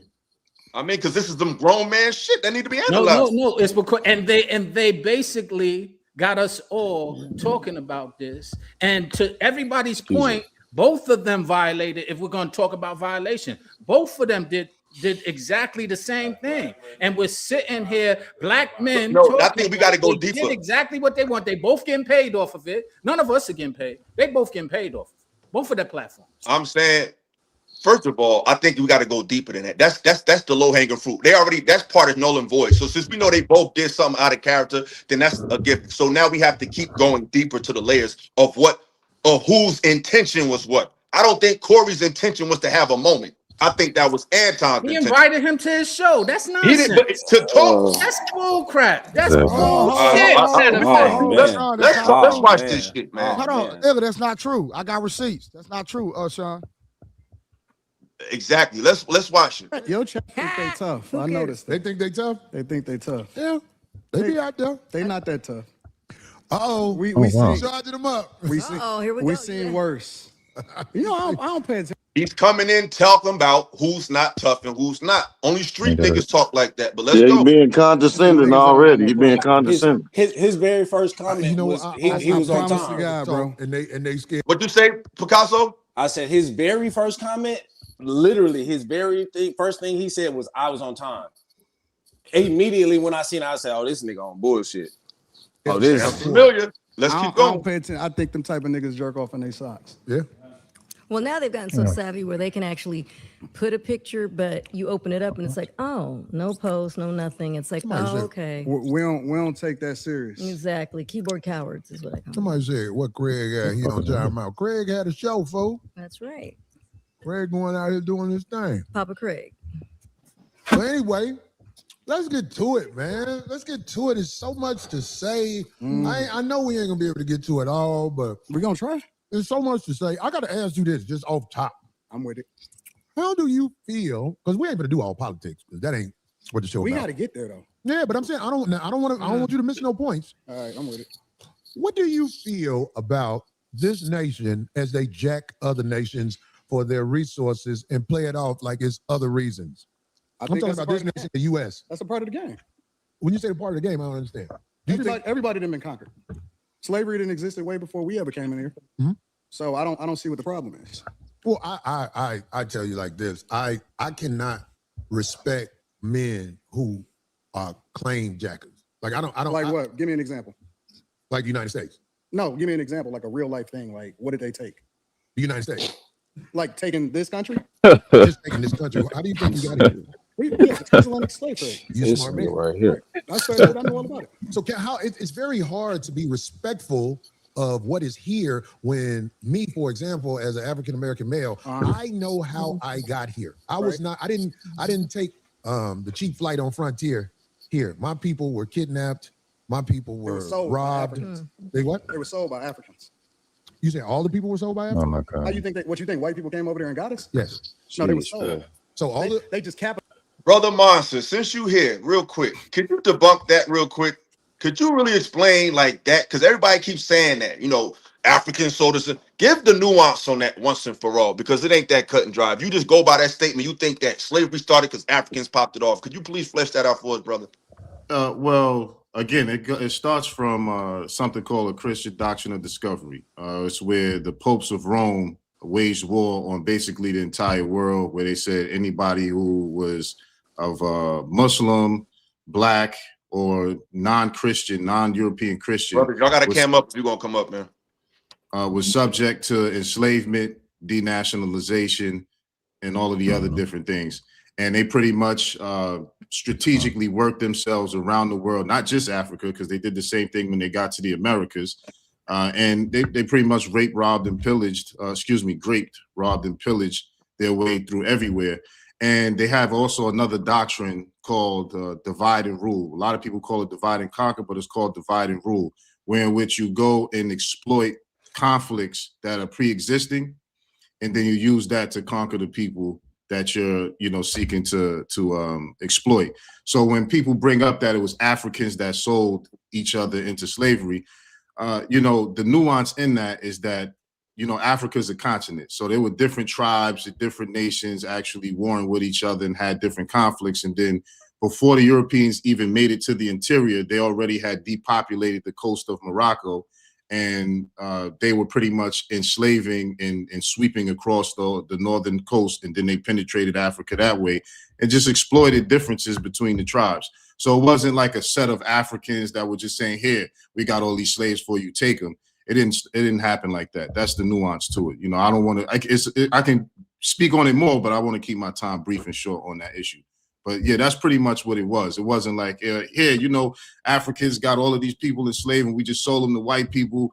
It didn't happen like that. Basically, like how they do now, was fund both sides of conflicts. Yeah, basically. I fuck with the 60s and I fuck with the Pyrus. They both getting supplied by me, and I'm telling the Pyrus they talking about you. I'm telling the 60s they talking about you, and y'all fighting each other. And I look back, and it looked like y'all sold each other off. So yeah, but before you even start supplying, they knocked off the previous plug, so they could be the supplier. You see what I'm saying? Mm-hmm. So it was that type of situation. You know what I mean? But the key thing to focus on is that doctrine of discovery from the popes of Rome, allowing the Christian European nations to wage war on the world. That's pretty much the origin of all of that. Exactly, Europe. So yeah, let's get back to it play by play. This so far he's coming in, acting all oblivious, talking about people are punks. So let's just keep going. Realized off of it better than the Africans did. Okay, so you're saying that all of the black people that were brought here were sold by Africans. Correct. So the white people they were just doing transactions over there. Absolutely. It was capitalism. See, the thing about white people, you think that racism is inherently in them. Racism is inherently in all of us. Black people is some of the most racist people I've ever seen in my entire life. We don't even like each other. So can I ask you a question? No, hold on. Let's stay there. Okay. We don't even like each other. And so black people participate. Let's pause. Jesus Christ. Black people have proven that they're not inherently racist. That's a fucking lie. If we was inherently racist, we would have been burnt this motherfucking down. So that's not true. What he's saying is not true. Do y'all think our people are inherently racist? I'm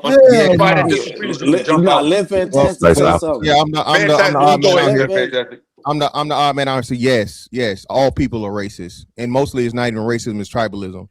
If there are a whole bunch of white people around, fantastic. Well, again, that's what I'm trying to tell you. It's a lot of conflation of what it is. Okay. If you have a choice to deal with white people versus black people, you're going to pick black people. Just like if white people have a choice to deal with white versus black, they're going to pick white.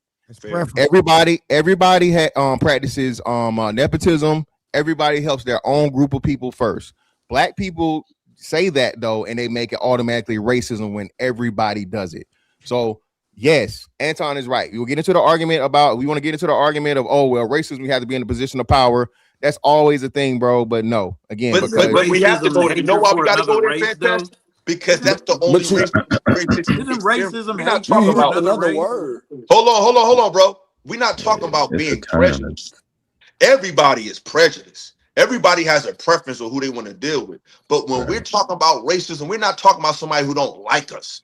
We're talking about systematic saying you can't grow, develop. That's what we're talking about. So when he say stuff like black people racist too, it don't apply because we never did that. We don't like y'all. We say we don't fuck with you. And most of us, when we say we don't like you, it's after what happened. We have this sentiment now. We have this sentiment after slavery, after Jim Crow, after broken homes, after Planned Parenthood, after feminism, after redlining, after Black Wall Street, now we're saying that, and it's just an opinion, but we never had something to displace people. So when he tried to dismiss as if we all did that, no, we all have our preferences and prejudices, but we all never had a systematic system to put somebody down. That's where he gets tricky with his words, and we never did that. So it's not, well, again, it's not tricky. For another race. Just real quick, right? So it's not what's that, right? So United Negro College Fund are for Negroes. Okay. Why? Can get it. Hold on. But why? But it doesn't matter. That's what I'm trying to tell you. It does matter. No, it doesn't. Hear me out. This is what I'm trying to tell you. Anything where you can exclude another person from taking advantage of something would be racism. If I exclusively say I have this opportunity for black people, well, let me finish. Let him finish. Please let him finish. I promise you. You notice I'm muting. Whenever I'm done, I'm not cutting nobody off. Okay. So I'm going to say this again. Black people have an emotional attachment to the word, and you can't even see that when we have the opportunity to practice it, we practice it. Am I saying we're able to do it at the level? No, of course not. We don't have the numbers, okay, and we don't have the structures, right? But if and ever you can do it, black people will do it, and there's nothing wrong with it because everybody does it. Asians do it, Arabs do it, Indians do it. Everybody does it. When you have an opportunity to make something exclusive for yourself, that is racism. That's what it is. But they didn't just make something exclusive. They exclusively unalived you. Exclusively. That's different. Racism is the hatred for another race. That's not what it is. Just to be technical for a second. The concept of discriminating against others or creating systems of discrimination against others based on their appearance, phenotypes, and skin complexion is completely created by Europeans. There's other isms. There's nepotism. There's bigotry. There's prejudice. Those things pre-existed. But racism as a concept in a system, meaning I'm going to discriminate against you and hold you back, is based completely off of the doctrine of discovery and was created for that purpose, based on the differences in the appearance of people. That's new. That's something they created. But there are other isms where people do discriminate against others for preference of their own people, but that's not racism per se. Racism is specifically created by the doctrine of discovery via the popes of Rome, based on the physical differences in other groups, specifically because it allowed pale Europeans to galvanize while they were warring with each other, while they were also selling each other to North Africans at the time. It allowed them to galvanize and team up against everybody else in the world and say, okay, because the concept of white didn't even exist until the 1600s, which is Bacon's Rebellion, when all the quote unquote races got together and fought against the elites. The elites said, we can't have that. So we have to create this concept of whiteness and allow for the poor whites to team up with us as long as we put them in a higher position than the others. So the racism as a concept is created through that. That's completely new. But the other isms, everybody does practice that to some type of degree. But racism specifically pertains to the doctrine of discovery. Real quick, word was inherently. Yeah. So, well, what about the Asians? What about the Asians? What about the Asians? Asians did the same thing. Asians did the same thing and pertains to what? Racism. Okay, again, let me finish. So let me finish. Okay. Right. So Asians were interacting with Africans way before the whites were even into this, right? So if we're gonna talk historical context, this is the point. And shout out to Trey, right? Inherently, to say that everybody in the group is inherently this way, when inherently most of the people don't have power to even operate within the system to dominate or keep you from doing something, makes your point invalid. No, we did have that power, and we didn't do that. What do you mean inherently? I don't get it. Well, that's what he said. That's the context that was put into it. Corey said inherently that white people are inherently racist. Yes. Yeah. Okay. I was speaking to what the concept of racism, its origin. That's what I was speaking to. Yeah, I got you. And what I'm challenging is that what you're saying. And if you go to Dr. Henry Clark, he talks about how the Asians did the same thing to the Africans way before the whites were ever even involved. I respect John Henry Clark, but there's much more deeper scholarship from other scholars that came out that actually kind of refute that key point. Yeah. The Africans and the Asians had a long pre-existing trade relationship long before the Europeans was on the scene. The Silk Road actually originated in West Africa and ended in China. So they had a long trade relation between each other. So just a quick interjection. So how can it be false and how can they disprove it if, like you said, we're saying the same thing? The Europeans didn't even exist until thousands of years, didn't even come to the picture until thousands of years after the fact. So how can you therefore say that it's improper or that is not right if you predated thousands of years before the Europeans came into the picture? I'm talking about trade. I didn't even get to the exploitation part. The only just let me finish this part. The only point I'm bringing up, I said there's other isms and other forms of discrimination that exist, but the concept of racism, when you trace what is currently understood to be racism, it is created by the doctrine of discovery and the exploitation of the physical differences between different groups. I'm not saying other forms of discrimination didn't exist. I'm just speaking to racism. Racism is a creation of European colonialism. That form of discrimination is. That's all I'm saying. I got you. So I'm gonna say this, and I'm gonna land. So this is what I'm saying, right? So the act of something before the definition of something can exist. And what I'm saying to you for sure, and it's proven, and it's beyond a shadow of a doubt, that the same practices that we're defining as racism were being practiced by the Asians, not only within themselves, but especially because, Chinese and Japanese and, whatever, the Mongoloids, Genghis Khan, all the fucking Asians weren't the same, right? So what I'm telling you is this. Once they started interacting with the Africans, they were practicing the same practices that you were talking about. And that was one of the biggest. No, okay.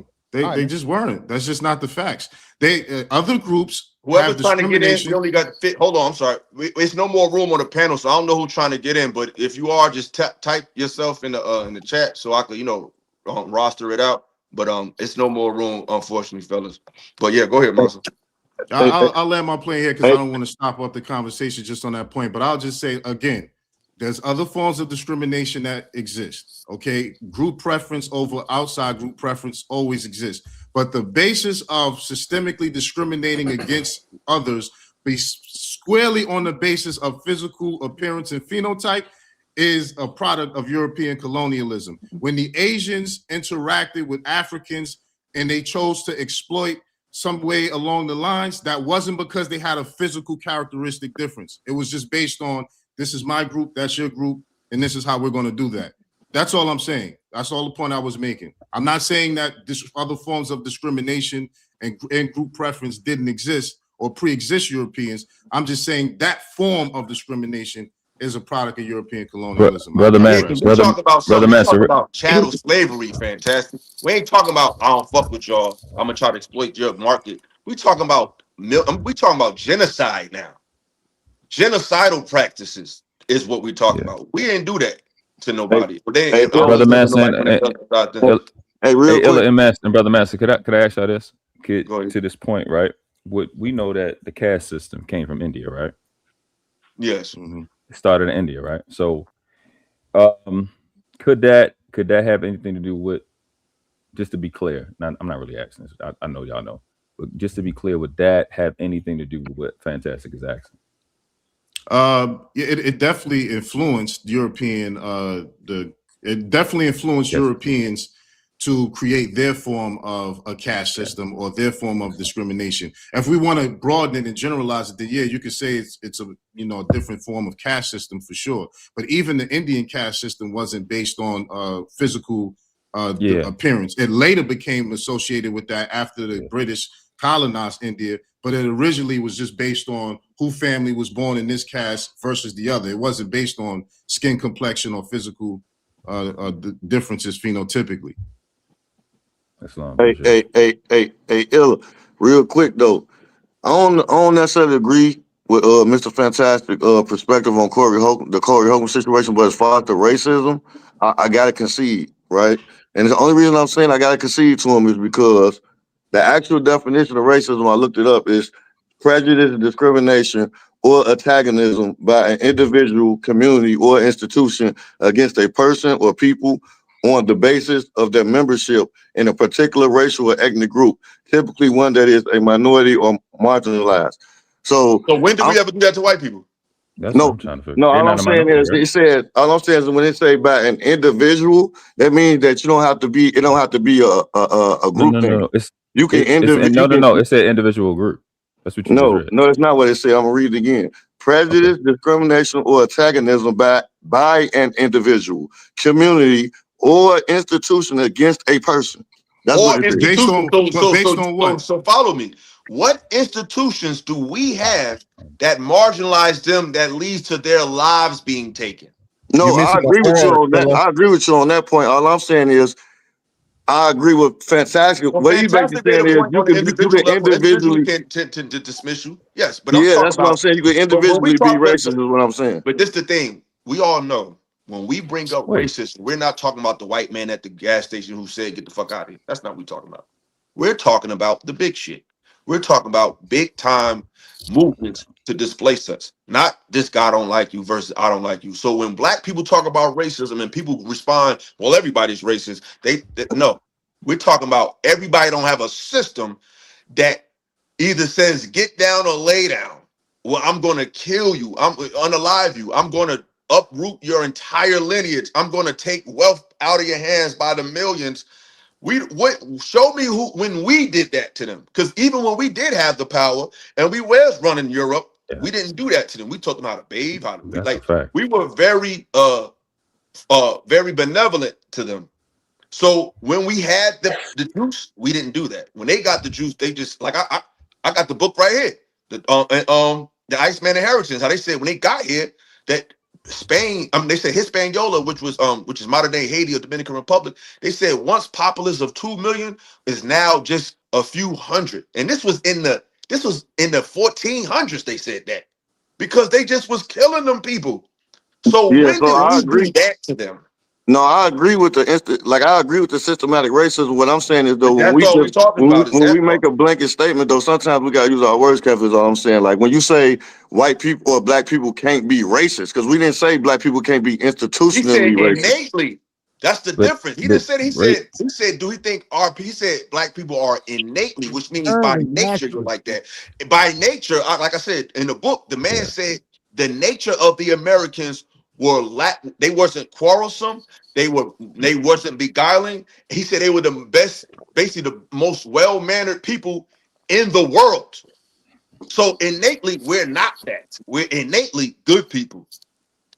Yeah, I don't think nobody is naturally racist if that's what you're saying. I don't think because I've been like my kids have been around white kids, and the white kids parents didn't that wasn't racist. Their kids didn't treat my kids indifferent because they looked at them as black. I think you got to be taught. So if it got to be taught, then it's not natural. And innately means it has to be by nature, right? So it's not by nature. If it's being taught, it's not by nature. And I think that's where the difference. That's where the specification comes in. That it is innately inherent, and it's innately in white or European culture to be racist, not in their nature as their nature of being, but in their culture they teach racism. And so their children, even if they grow up, I had white friends when I was growing up in at school and stuff like that. You get to a certain point, they start to act different. They start to learn or embody that which their culture or their people are teaching them. You know what I mean? So that's where the innately part may matter. Maybe not to the actual person, but in their culture, this is something that they teach. This is something that they espouse to when they are teaching their youth. That's a fact. Let's get back to this video, man, and break this thing down. Some of the first slavers in the United States of America was black people. Not true. That's the truth. So what I'm trying to understand is, was slavery in the United States before? Slavery existed thousands of years before we got here. Okay. Slavery was on every single continent in this world. That's a fact. Now, the thing that's a problem with it is that, and this is the problem that I have. What you niggas want? What do you mean when you say what you mean? What do y'all want?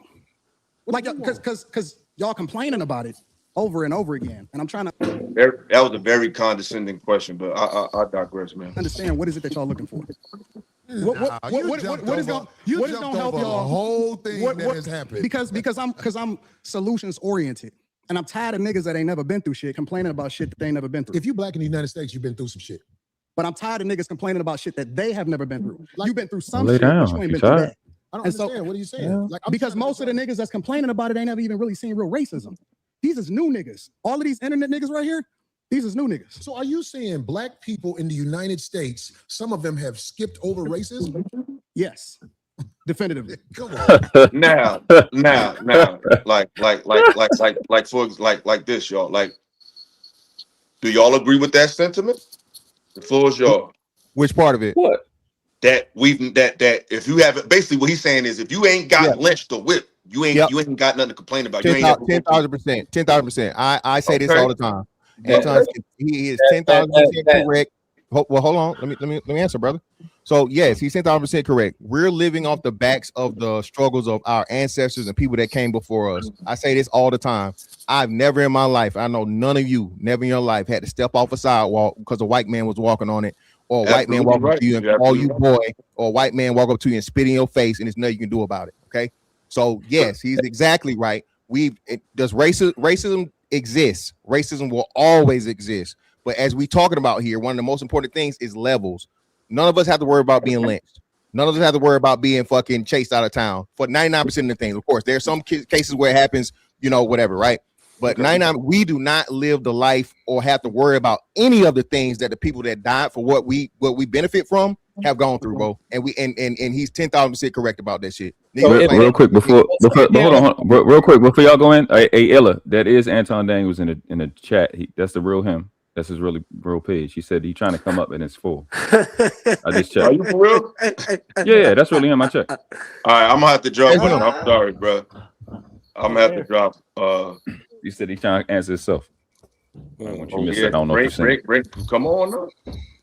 Let me speak to that point real quick though. While you do that, as it pertains to, there's different forms of racism, right? There's different forms of it. So, my grandmother, for example, come from Charleston, South Carolina. She had to work in white people's homes and getting paid $3 a week. You know what I mean? So yeah, we don't experience that form of racism, right? But there's different forms. So for instance, when you look at the drug war, right, where the CIA could purposely flooded Black communities with drugs to fund the Contra war, correct? You have a generation that happened in the 90s, right? 80s and the 90s.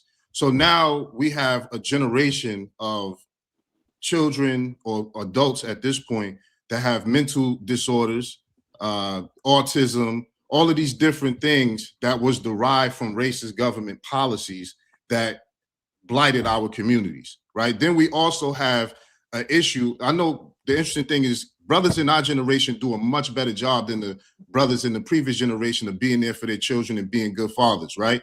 But there was, before our generation decided to do something about that, the previous generation was blighted from the redlining and the jobs being removed out of the community. When you even look at the credit scores, right? The FICO wasn't a thing until until it was created to discriminate against blacks from being able to access credit and loans and stuff like that. So what I'm saying is, although we may not experience the same types of racism that our grandparents and parents may have experienced, some of the things that occurred still affect the generations that are coming forward today and previously. So I just wanted to, make that distinction that just because it's not the same type of racism that our grandparents or parents may have experienced, there's still forms of it from government policies that were implemented that causes generational impact. Specifically, when you look at how wealth is passed down through generations, like even the 2008 housing crisis, most of the wealth that the Black community had built up from the civil rights era to the 2008 housing crisis, a lot of that wealth was wiped out in that mortgage crisis. You know what I mean? So, yeah, but just a quick interjection. That was not understanding economics. That was signing poor mortgages, right? Because just real quick, right? So again, now we get to conflate our lack of knowledge and our lack of learning to the opportunities and things that we have here, and taking opportunities and taking advantage of those things. You just always go back to racism, the white man. No, we are not where we need to be and should be politically, economically, or social. Like understanding a lot of these processes, bro. How long? I'm not talking about the mortgages that were taken out during the subprime mortgage crisis. I'm talking about the wealth in housing that was developed from the 60s on up until that point, not those subprime mortgages that were taken out by everybody, not just Black community. You know what I'm saying? Mm-hmm. Well, first of all, let me say salute to the panel, salute to Philosophical. I know we had our differences in the past, but yes, we did. I respect. And I'm gonna say this before we get started. My issue with you, bro, is not success. It's not the fact that you have subscribers. Get your money. My issue is you come off as someone who's trying to talk to Black men, but at the same time, or talk to Black people or respond to Black culture, but at the same time you shit on Black culture, but you still try to carry the aesthetic that you know that's going to attract the same demographic that you're really trying to reprimand.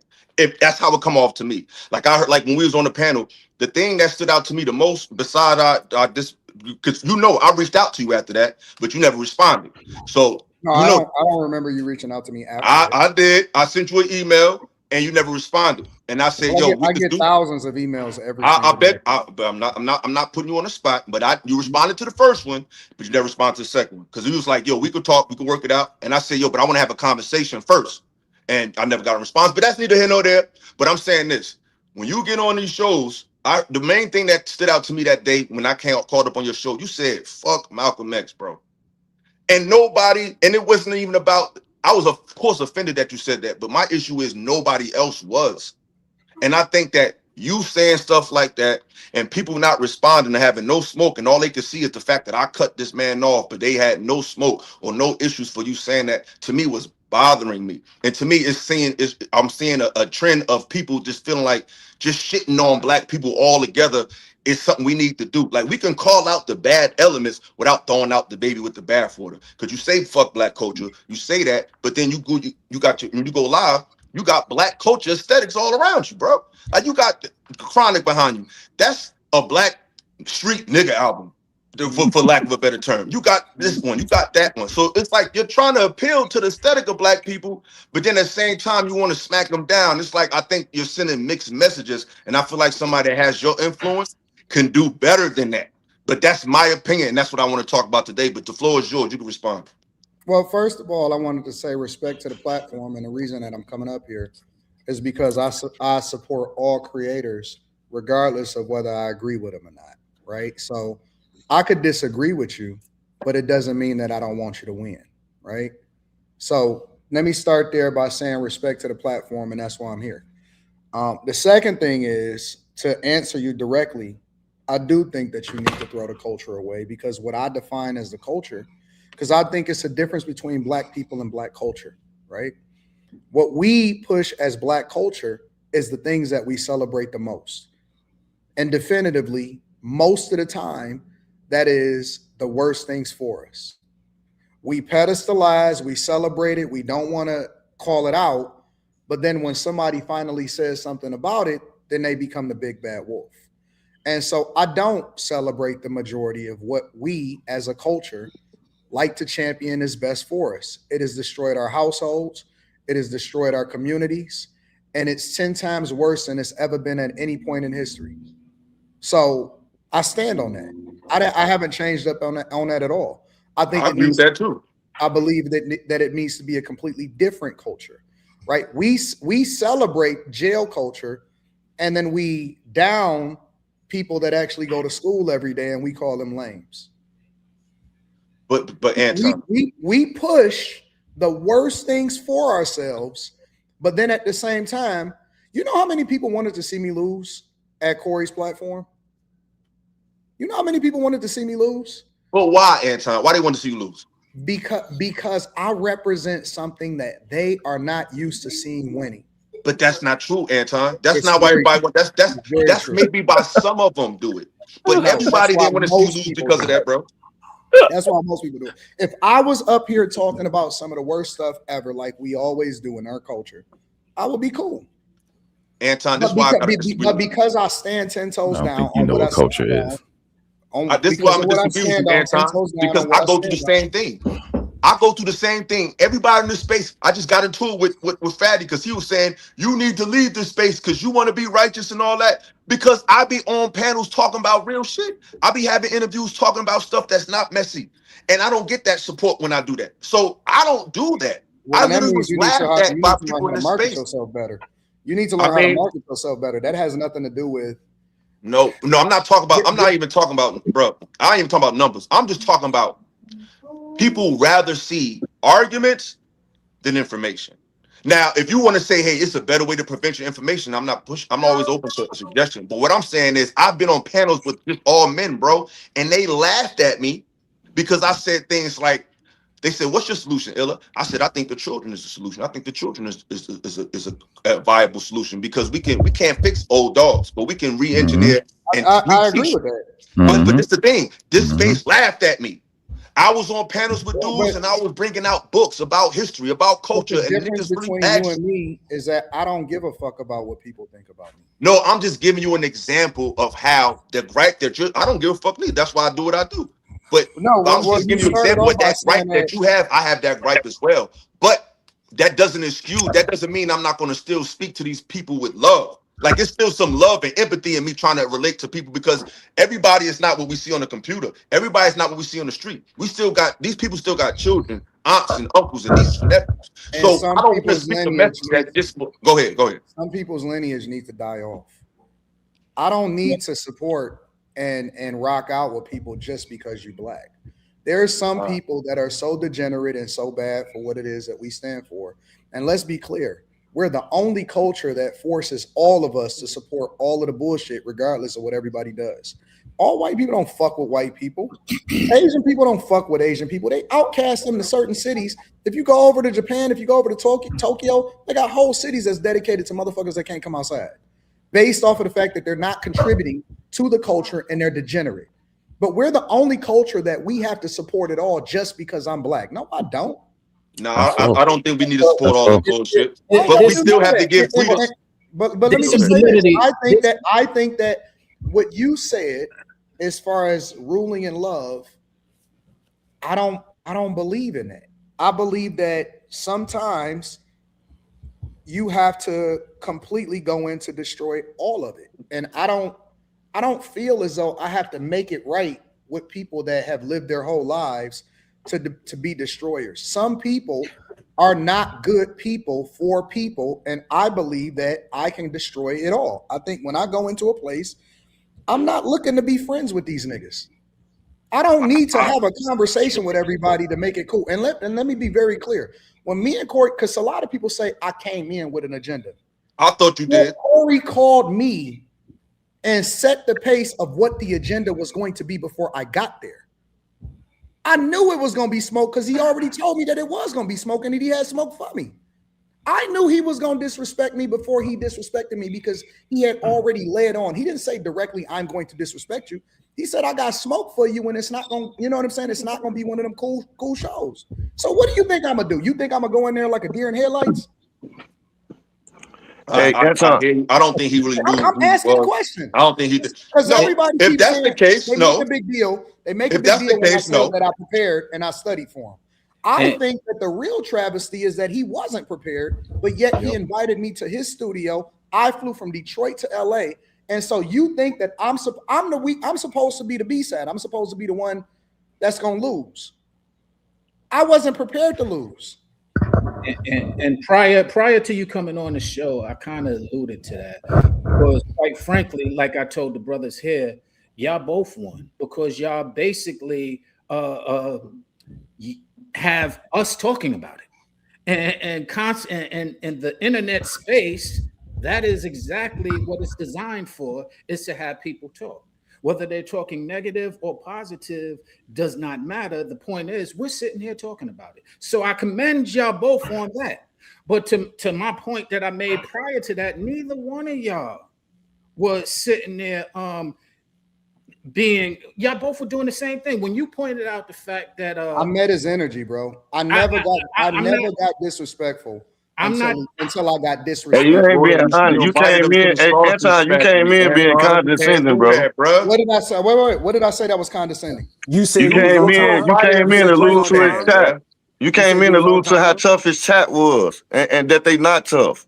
That's condescending. Because the whole chat, if you go back and watch the live, the whole chat was saying, "Oh, he gay, he gay, he gay, he gay, he gay." But you just said you don't care what people say. You just said you don't care what people think, bro. The first thing that Anton said was that I he was on coming time in and being disrespectful because I talked to the chat. I said condescending. That's what I said. Yeah, but again, bro, this is the content creator part of it, bro. Again, fantastic. You can't say all fantastic. Let me say this. I do every single day. What is that? On every single live stream. On my own live streams, is I talk shit to the chat. I talk shit to my own chat every single day. That is not new. Let's get off the chat. Let's get off the chat. I want to know. No, because one at a time, y'all. Anton here, so let's let him talk. The first thing that Anton said was he was on time. I disrespectful to him? How's that disrespectful? Prior to being told. Prior to being told that I kissed white men's ass. Not disrespectful. It was condescending.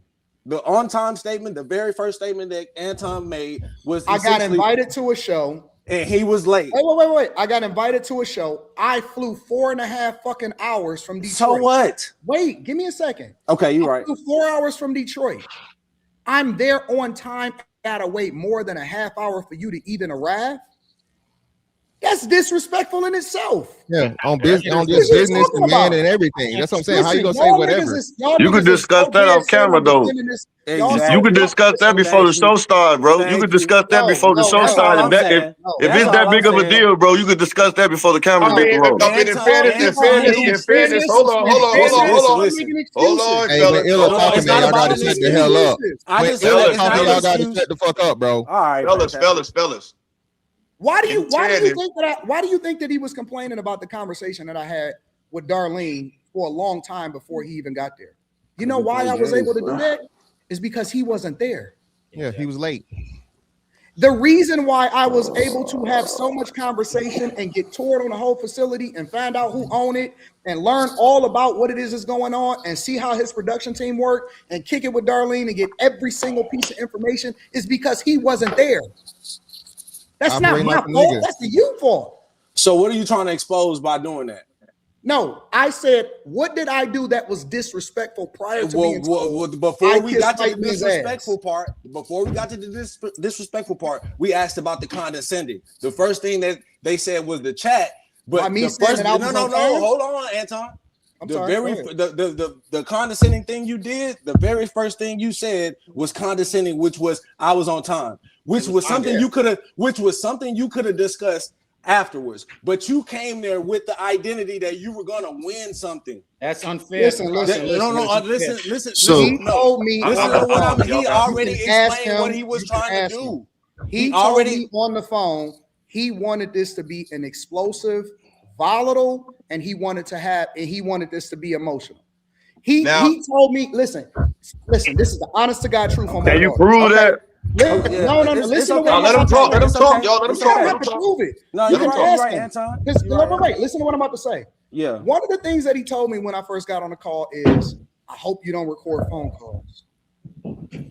I said, I said, what is that? I said, I don't record no phone calls. I said, you ain't never seen me drop no receipts on nobody phone calls. He said, because, I want to set the stage of how things is going to go. First thing he started to do is he started to talk about all of the niggas that he didn't like. I'm not going to say that out loud because that ain't got nothing to do. That ain't important. The second thing that he said was what he wanted the show to be like. He knew it was going to be volatile. He knew it was going to be problems. He didn't want me to agree with him. And he wanted it to actually be some real fireworks in there. Okay. That's so fine. if you said, hold on. Are you saying? Hold on, Picasso. Let me talk. Okay. If you set the stage for how you want it to go, it's your show, it's your studio, it's your production team. You say you want me to be there. I got the text messages from Phil of exactly the time that I had to be there. I'm sitting there waiting, all of this stuff. Why are y'all making so many excuses for a grown man not being able to meet the expectation? Exactly. Let me ask this question. Oh, let me ask this question. Let me ask this question. Monster, let me jump in real quick. I'm gonna say this. Good at. Because I don't want to be petty because we can get to the meat of the shit. If that's the case, out of fairness, I'm not. Nobody can say I'm unfair. We already know our history is well documented. If Corey was late and he told you on the phone, you just saying I was on time is minor, in my opinion. In that instance, that's small. We could just move on. If that's what happened behind the scenes, and all you said was you was late. I think that's like it's null and void at that point. That aspect, but it's a lot to unpack in this conversation. I have a question. I have a question. Hey, wait. Here's the real question, because see, y'all only talk about how I responded. What did I do to warrant a nigga saying to me that I kissed white man's ass?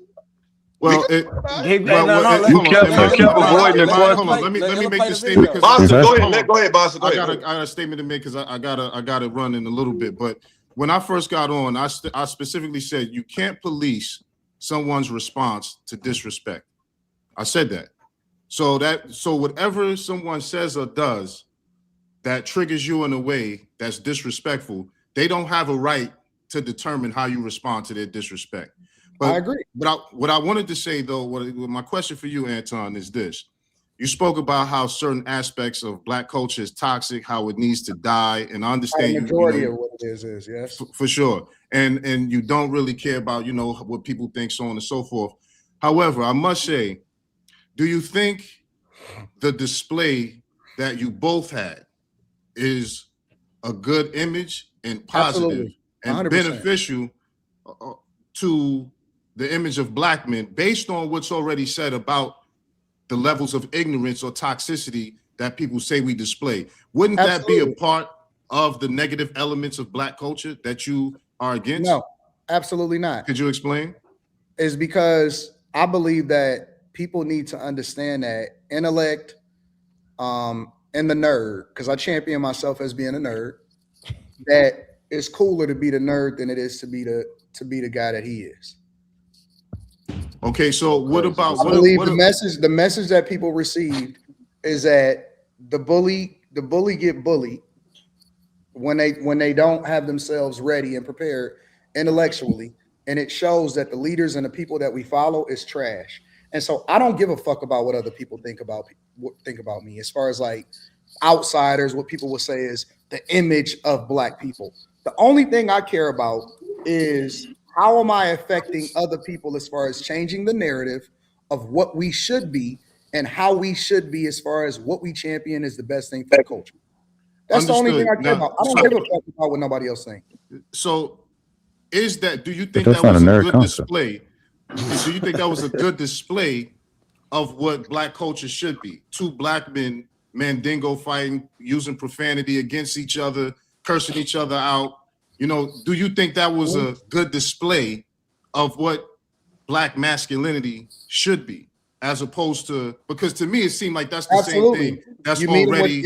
Hold on. Let me finish. Let me just. But what was intellectual about that? Because to me the display was very similar to what we see on Zeus Network or any other Black media-based show in terms of the dialogue being toxic, disrespectful to one another, because my position is that you both took L's in that regard. You know, I understand you had an agenda, he had an agenda, but to me, it just wasn't a good look. I understand you don't care, but not caring still doesn't speak to the fact of what needs to change in Black culture as far as the nonsense and the toxicity. And I think that was a further display of that.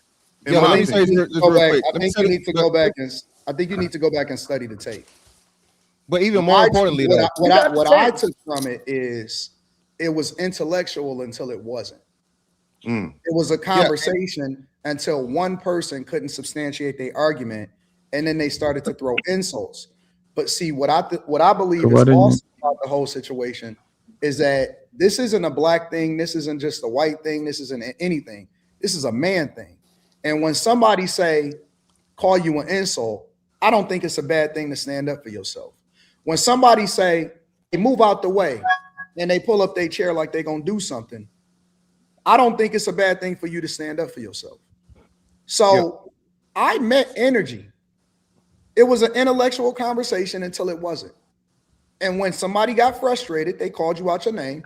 And instead of me saying, well, you know what? I'm going to turn the other cheek, I decided not to. Hold on. I ain't said shit the whole time. I just want to respond. We got to do one at a time, y'all. He was talking to me, though. Yo, we got it, fellas. Okay. We got to do one at a time. He's here. We ain't got a trip.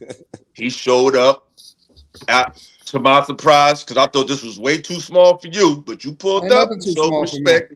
So let's talk respectfully. We're not trying to have a Corey versus Anton part 2 or Illa versus Anton part 2. We just talking about what we agree with and we don't, but we gotta be in our proper body and go one at a time. So the floor is going to go to Picasso and then Fantastic. All right. I only got like a half hour because I got to get ready. No, you ain't. I got you. Like, all right, go. Okay, so you just said you came in and you matched energy. I want to challenge you. You didn't match the final energy. I believe you saved yourself through optics by looking like you matched energy. How do you know? Because you didn't say it again. I said it 3 times. No, when he was in your face. You want me to put a pen on my shoulder and say, Anton, this is the part that everybody missed. When he got in your face, he took time. He said, do you want to go there? I don't know all the verbatim, right? But when he put that mic down, he said, say it again. Since you wanted to since you wanted to provoke that level of energy, you should have said it again since you wanted to match that energy. Going outside is not matching that energy. Saying it again is matching that enery, Anton. And that's what real men do. Listen, bro. If a man, hold on. Anton, let me finish my part. Because you only got 30 minutes. You only got 30 minutes. Look, if somebody comes to you in your face and said, hey, you said some shit from over there, but I'm in your face and I don't want to tear my shit up and I don't want to derail my brand. No. But guess what? A man gives another man a chance to pop some shit off if he really want to, because sucking the dick of black people is popping some shit off. But he came to your face and he said, say it again, brother. Say it again. So you gonna give me a chance to respond, or you just want to get it out? Bro, you ain't. We just matching energy until he wasn't. Hey, Fantastic. Chill out. Go ahead, Anton. You telling me to chill out, nigga? I'm the only one that Hold on. We ain't gotta argue. Here's the thing. Here's where I'm from. It may be a little bit different than where you're from. Where I'm from, we don't have to go up to a person and say, we don't need nobody to put a battery in our back to do whatever it is that we feel. If we feel disrespected, we disrespect it. So it's either you're going to do something or you don't. Here's the key. I'm not there to fight. I'm not there to be a tough guy. But you were. You provoked something. You gonna let me finish? Yeah, let him talk. Please let him talk. You gonna let me finish? I'm not there to be the tough guy. I'm also not there to fuck up your platform. Because the one thing that we know for sure, and the two things is for certain, is YouTube do not fuck around when people fight. Okay. They don't fuck around with porn and they don't fuck around with fighting. They will demonetize you, they will remove you, and your platform will be completely gone. That's just the facts. So what I told him is that, listen, I'm gonna respect your platform. That's what I said, word for word. I said, I'm gonna respect your platform. In the midst of all, when he said it again, I said, nah, listen, I said, man, I don't give a fuck about none of that shit. You ain't tough. I don't think you're gonna do nothing, but I'm gonna respect your platform. That's what I said out of my mouth verbatim. Okay, and I said, all right, listen. The minute y'all let Fantastic get in it, he ain't gonna be here that long. Go and watch the thing. The minute that he put the microphone down, I said, because apparently to me, that means it ain't no more talking. All right, well, we can go outside with this shit. Oh man, come on. That's exactly. Let him speak his speech. Fantastic jumped in there, and then I want to talk to you before you leave. Let me go out to Fantastic. Yeah, bro. Come on, bro. You're right. So Fantastic, go ahead. Yeah, so first and foremost, y'all are only assessing this in the moment. This is Corey's brand, okay? Corey disrespects black people all the time, specifically black people 99% of the time, okay? So if and when he goes there and Anton's giving you some behind the scenes shit where he said, hey, bro, hey, it's going to be smoke, it's going to be whatever. And again, he's going there with content. It's not Anton. We already said this. Anton is away. He don't have no home court advantage. He's in the belly of the beast. He's in the fucking lion's den. And then you start saying some wild shit. The whole point of Corey, y'all saying Corey won or he and what? No, Corey didn't win anything. Corey's whole point was to punk Anton from jump. All right, he's the pudgy internet nigga that's not tough. So he gonna say some shit. I'm gonna take it there because I know I can't defeat him intellectually. Y'all keep talking about the intellect or lack the intellect. He missed what Anton said several times just from the political thing. He said, hey man, local elections. He kept talking about national. Corey doesn't even have a fundamental understanding of politics, bro. So again, this is where Anton is right in the point of where the comedians and the athletes and the people that don't know shit about the shit niggas need to care about are the people that speak for and represent everybody, bro. Okay. Can I ask y'all a question? Can I ask y'all a question? Let me do this real quick, bro. Because like I said, I ain't saying shit. Everybody hasn't got their shit in. Now, Anton, the provoking part, right? Cool, fine. Where I'm from, Anton, where most niggas from, niggas don't get in your face like that. Okay, you again, where the man shit, we gonna talk about man shit. You should have never allowed yourself to be in a position where a man is standing over you, domineering over you, sit down in front of you, and then wave his hands and do all this fucking Tony Yayo shit or whatever. Now, I think you did fucking do the best thing once the opportunity presented itself to create space and distance and get up and whatnot, what have you. But at the end of the day, neither one of y'all wanted to fight, bro. You didn't want to fight. Corey's fucking 58 years old. You not trying to fight. And again, at the end of the day, it worked out for the best part for you because you're the full-time content creator. Exactly. Corey does a fucking podcast one time a week. Exactly. In life, in every situation. Oh, here we go. In every, what do you mean here? What are you talking about, bro? Just finish. Just finish. Go ahead. Brother. Because I can sense when people already is a fan of maybe Corey Holcomb, or they're unable to make an objective assessment, right? True. And that's when they start to reply before I even say what I'm gonna say. You got to let me finish, right? In life, in no fight that I've ever had in my entire life, elementary school, middle school, high school, brothers, nephews, uncles, I've never wanted to fight. I don't know many people that want to get into a confrontation just off of GP. It doesn't mean that I'm not going to do what I got to do if I got to do it. That's the whole point. Everybody keeps saying, man, you didn't want to scrap. I know, nigga, I came up there for a conversation. Of course I didn't want to scrap. That wasn't the goal. So can I ask a question real quick? Hold on. Let me respond. Because that's crazy. So this is, like I said, and this is my problem. This is my crazy word. It wasn't even, listen, it wasn't even about winning or losing. Absolutely not. I agree. It's not about winning or losing. I done lost, I done won. It's not about winning or losing. It's about, listen, if you really about that life, because I never asked to switch chairs. I never went up to him and got in his face. If this is what you about, then let's really find out. You was talking greasy to a chick. The thing that niggas ain't having a conversation about is when I stood up, he sat down.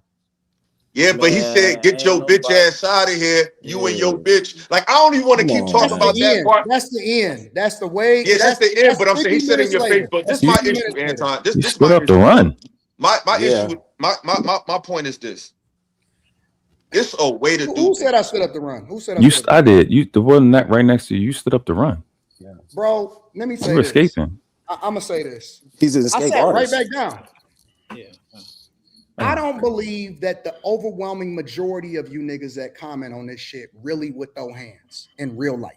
I would with you. I listen. Nobody it's a else lot but of you. Monday morning quarterbacks. Oh, Jesus. I don't believe that I have never in my life.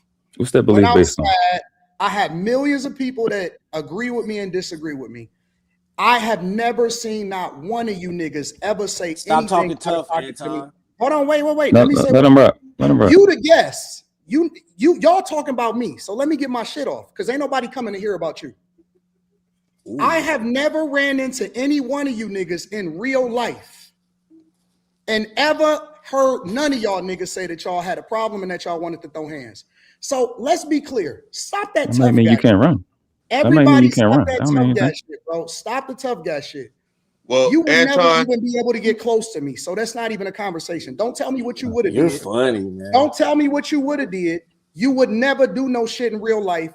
You're We funny. not going with that shit. You're Stop the wood funny. digging. You wouldn't Why say do suck you my niggas- dick in my face. Why Well, I do you wanted niggas to suck my selling dick in go wood ahead, my Ella. You face? got it. Stop, You got it, just Ella. stop, No, bro. come on, bro. Come on. what I'm gonna say is I'm this. just saying. What I'm gonna say is He's this, talking We're tough. Anton. going to have Look, Picasso, I got you, but conversation. that's a waste of time. Right. It's Yeah, only you a right. couple You right. niggas on here that I believe would throw You right. hands.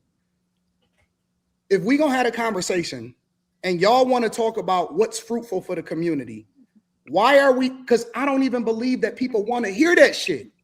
We are talking 95% of the time on what I would do if I wanted to. Y'all had an opportunity to ask me any fucking question that y'all want to. And that's how I know that the community is degenerate, that y'all don't What can really you? want a But solution. Paul, Can you? Anton, hold on, y'all. But Hold on. Anton, what did I say? Philosophical and the other guy is the only ones that brought up anything that was relevant as far as how it is that we can progress the community. Y'all are more interested in talking about who woulda, coulda, shoulda on the scrap. No, So no. since What with you that, need to hold on. With that being said, Wanted to let me adjust that too, respond. That's my thing.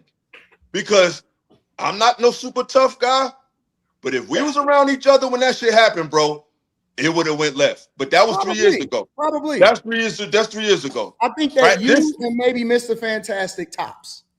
But when it comes, but my issue with See, that's you, disrespectful right there. Exactly. Don't worry See what about I'm that. saying? That's disrespectful right there. I mean, that Don't respond to can that. be Because disrespectful. hey, bro. He is good at it. Hey, bro, you don't know nobody on here. Love. He's That's great. still Let Ella He's rock. great. Honestly, He's great. Love. Let Ella rock. Let This Ella is rock. greatness in in his order form. for you to grow in I this mean- space, I'm talking about on some content creation shit. You got to get control of the emotions of the men that you have on your panel, bro. That's not an emotion. Because they don't I mean, even know how to respectfully, Anton, I see a lot worse. Didn't you run Fight Club? Than I see on my shit, bro. You just I don't made be a having no big ass. assumption. Hold on, please, everybody, please stop talking. I'm talking to Anton right now, please.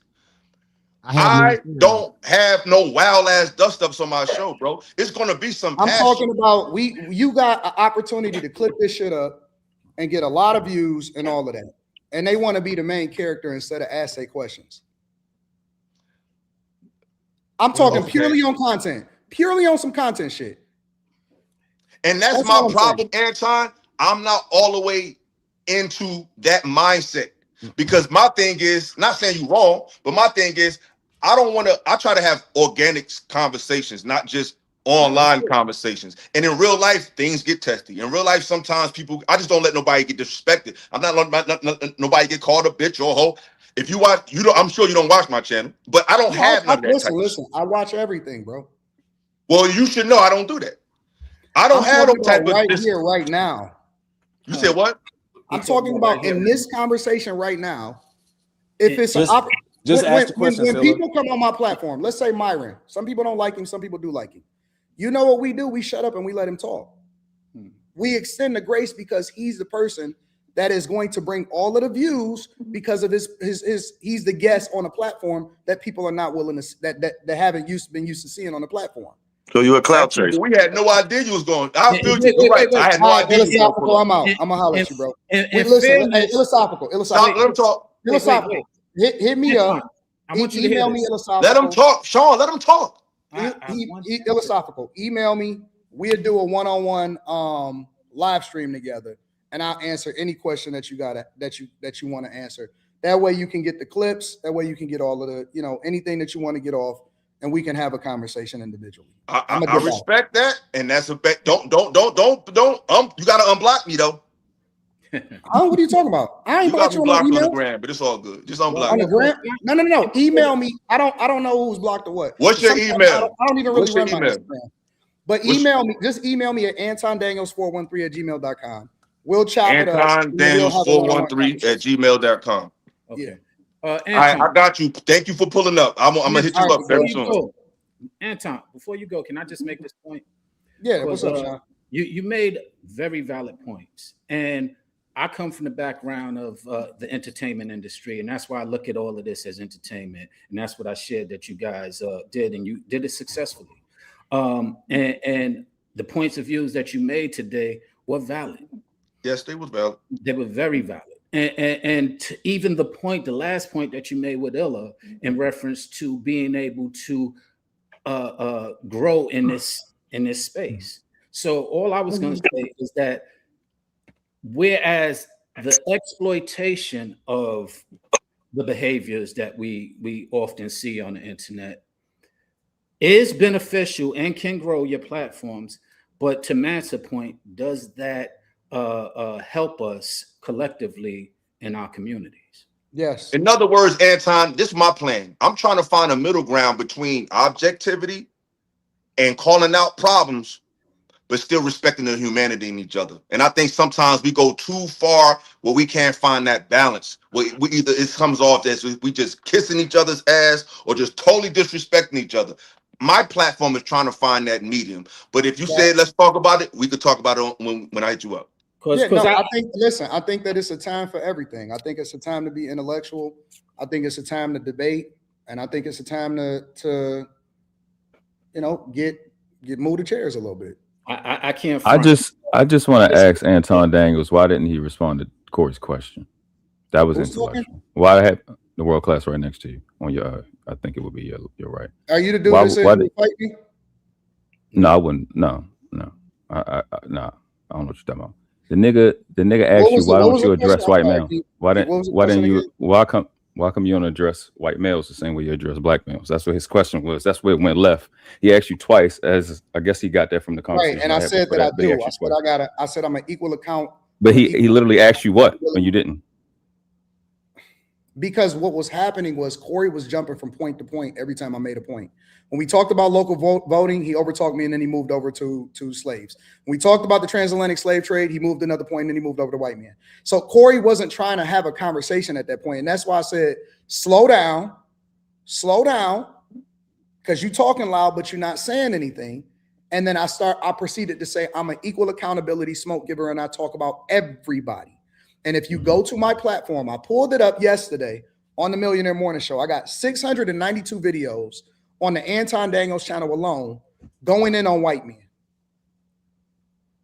692 videos on the Anton Daniels channel alone going in on white men. I go in on liberal white men mostly, right? I talk about white men. I talk about white women. I say that liberal white women is the worst thing that ever happened to the country. I talk about black women. I talk about black culture. I talk about everything. And just real quick, right? Well, even importantly, hold on. Corey Holcomb brought up a white woman getting shot by ICE, bro, but he's against the white people. Anton said, fuck the white lady.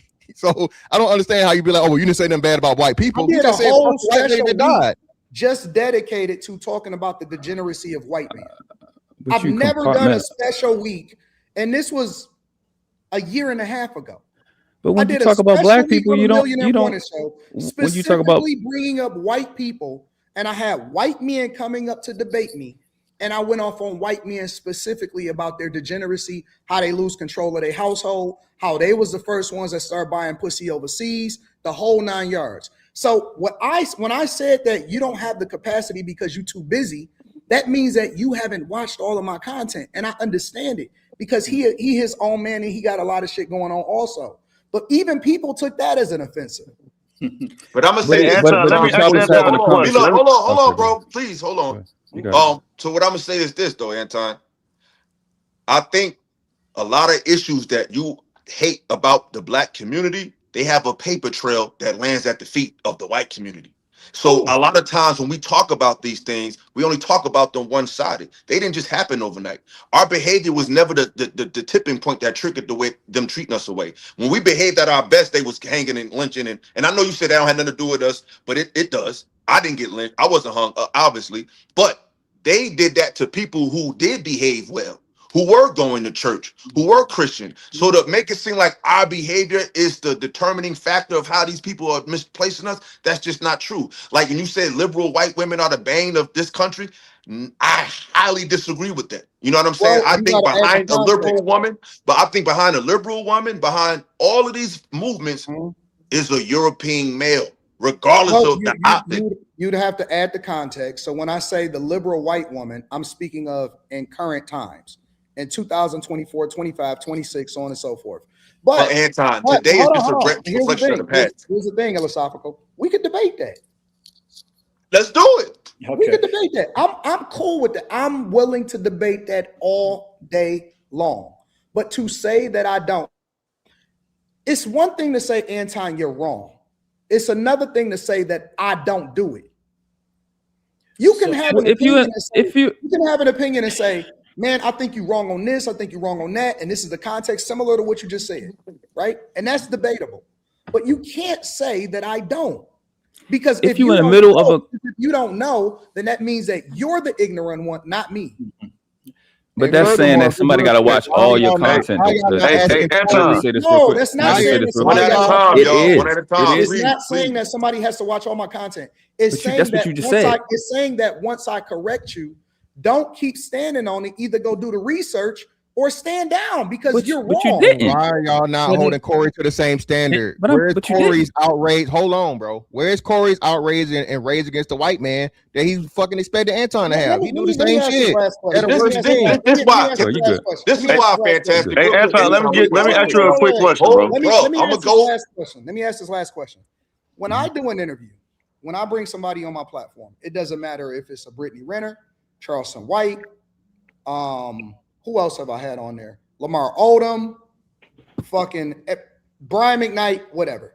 You know what I do before I bring them on the platform? I read their books, I study their stuff, I research their life because I want to have a meaningful debate or conversation or interview.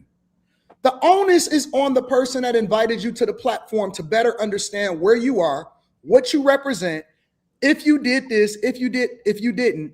The onus is not on the person that is coming to do the interview. Right. So when you interview somebody, you're supposed to research them. Now, what I did as a person that was getting interviewed is I researched him. His responsibility is to familiarize himself and at least make himself knowledgeable, not walk in 30 minutes late, jump straight on the microphone and just get to talking and thinking that it's going to be a conducive conversation. Cool. That's not even smart. Agreed. But was your conversation about y'all history and content, but was your conversation about what was happening in real time? No, why would you ask me questions that is so blatantly, obviously false, instead of at the very least, at least have your team give you some talking points and say, okay, listen, ask this question, this is meaningful, ask them about this. At the very least, we don't even have to do a lot of lack of preparedness. We got ChatGPT, we got Gemini, we got AI. You don't even have to do a lot of research. I don't think you would trust Gemini to articulate what's your career. Hold on, real quick, Sean. Yeah, I don't think. I want to respond to Fantastic. Fantastic. You said Fantastic said we're not holding Corey to the same standard. This is why, because Corey is a comedian, and we hold Anton to the standard of an intellectual. We not holding Anton to the standard of a comedian. So those are two different perspectives. Hold on. Let me go out. I feel like once we put ourselves in these spaces where we're having conversation about relationships, politics, emotional intelligence, lack thereof, manhood, progress, that's an intellectual space. No, philosophical. Nobody should invite anybody onto their platform. Cam Newton. No, I'm not pushing back on that. I'm pushing back on Fantastic saying we're not holding Corey to the same standard. We're not. Yeah, Corey is not an intellectual. We think Anton is an intellectual. Yeah, right? I got you. So again, if he's preparing himself for intellectual conversation and debate, he should be prepared. And that's what I'm saying. Even though it may not be his thing. And I said this time and time again, he's the funny man. He's a fucking professional comedian and good at it. All right, no one's taking that away from him. But once you step into asking the intellectual questions, you can't then negate it and keep saying that he don't know what he's talking about when you're not adept. Well, so the thing is, both of this platform is entertainment. So when we're speaking, that both are entertainers, and whether he's an intellectual direction or whether he's a comedic direction, they're on an entertaining platform, and they both need to prepare for the entertainment, prepare for the show. And if he didn't prepare for the show, you got to put it on him. All right, so watch this. I hadn't. My bad. Go ahead, Trey. You got my bad. I'll pivot off Fantastic just to be fair across the board, right? Because I don't know either of the other gentlemen personally. So if y'all listen, I'm talking about what came out of Corey Holcomb's mouth. When Anton left, he said what I really wanted to talk about. He never specified what he wanted to talk about, but he made insinuations about somebody being a homosexual. I don't know if y'all caught that or not. So if that was that's what he did. That's what he said. They said that. So what I'm saying is that if that was what he wanted to communicate about, that's not a fruitful conversation. If we're gonna go based off what Anton wanted to communicate, Anton wanted to communicate about versus what Corey wanted to talk about. So that's not a fruitful conversation. Now, I just want to ask Anton directly because I remember seeing, and this is going by how the whole situation manifested. Because I think I seen a super chat that you sent him, a $500 super chat that said DM me, bro. Was that from you? Yes, it was from me. Okay, so you didn't know him prior to that show, right? Personally, no. Y'all what I'm saying? He reached out. We got some mutual acquaintances. For months, he had been reaching out around the time that MTR went on there, Reva went on there, Fawcett Media had went on there. He was saying that he kept saying for a few different shows that he wanted to have me on the platform. Gotcha. I didn't go on at the time that they went on because I said that I wanted to do it in person. So I went out to the West Coast and I was supposed to do No Jumper. Adam 22 got sick and he said that he wanted to reschedule. And so while I was still out there, what I like to do is I like to do all of the stuff at the same time. So while I was out in LA, I also was going to do Corey Holcomb. So I flew over to Vegas for a few days. And then I knew because the No Jumper thing was supposed to happen on Friday. So then I flew over to Vegas for 3 days. And then I flew back to Los Angeles on a Tuesday. Gotcha. So I reached out to him to expedite the process because when I finally got my schedule set up with No Jumper, you know what I'm saying? I didn't want him to look at the DM or to look at anything and say, oh man, I forgot it or whatever. While I was on the West Coast, I wanted to get his attention to let him know, hey, all right, cool. I'm available. I'm going to be over in your city. Let's do it in person. So I said, yes, I did send a super chat. Gotcha. I was just trying to see how it manifested because I was watching it and then he said, yeah, I've been wanting to talk to you. So that did happen. I seen that in real time. Yeah, he had been trying to get in touch with me and he had sent some people to get in touch with me. And then he I sent the super chat and I was like, check your DMs and then we set it up. For sure. Hey, Anton, I don't even want to talk about the Corey situation. I want to ask you a real question because you say you on the show, you can answer some questions. Yeah, so I do want to ask me whatever you want. All right, cool. I do want to bring up one of the topics about the vote that y'all was talking about, right? Because you ain't get to finish, elaborating on that situation because he kind of cut you off. So I just wanted to ask you to kind of elaborate more on that because I kind of disagree with what you said, but you ain't get to finish, so I don't want to, just assume on what your complete thought was. Yeah. What, on the voting? Yeah, voting matters or not mattering. I think that we fail the test more than any other community when it comes to engaging in politics and letting everybody else tell us how we should vote. I think that voting on a local level is the most important thing that you can do. I think that participating in local politics when it comes to your city, your millages, where your money goes, your community, your mayor, your city councilman, your alderman, and even finding out exactly who your congressperson is and letting them know and communicating with them and letting them know exactly what you want them to do when they start to advocate for things that is pushed inside of the bill because they do have say so. right? When you see a lot of these Congress people, because the Congress controls the purse strings of the United States of America. That's their number one job above anything. Everything else is performative, right? So when they go through, when you see, for example, some of these Republicans, and you'll say, well, wait a minute, the Republican Party control all three branches of government, right? And why is it Republicans that's holding out? It's because there are people that are demanding things from them in their district that's saying, listen, unless this is in the bill, or unless this is there, or unless we get some, more dollars for this inside of our community to do this, that, and so on and so forth, then we're going to hold you accountable as the congressperson that represents us. And so when you start to look at what's happening in Chicago today, right?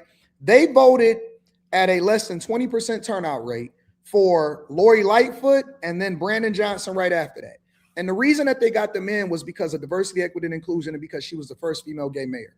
That's a horrible reason to get a person in. Chicago, a place that has sold its streets. They don't even own their own streets. They got to rent their streets out in order to do a parade. For a place that don't even own their own streets, that got rid of ShotSpotter, that is lowering the amount of public safety officers, and then they're giving all of the money over to illegal migrants, which Brandon Johnson said that he was going to do that way before he ever got elected into office. And he said that he stood against continuing to fund public safety, which is one of the reasons why he got rid of ShotSpotter. And if you actually have a conversation with a lot of the police officers, which I know a lot of them that's in Chicago, the morale is low. They have been basically nerfed. They can't do anything, right?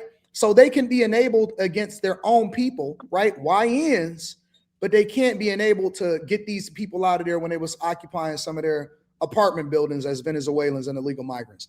They literally spent over $1 billion in Chicago on illegal migrants. That is a direct reflection of the community deciding who they wanted to represent them from their aldermen, because Chicago has over 50 aldermen in some cities we call them city council people. That is a direct reflection, and you can determine exactly where your money goes. You can determine every single thing. Some of these cities that are the most deserted and destroyed are some of the blackest cities inside of the United States of America. So I agree with like I actually have conversations with aldermen inside of Chicago. I have them on my show. Yeah, I'm keen. Listen, listen. I know the Turners. Like the Turners is the alderman where I'm from. I'm from the North Lawndale area. So what I'm saying is, like, a lot of what you're saying is true. But the part about the police not being able to, or they didn't took a certain amount of public safety officers off the street and this and that is a lie.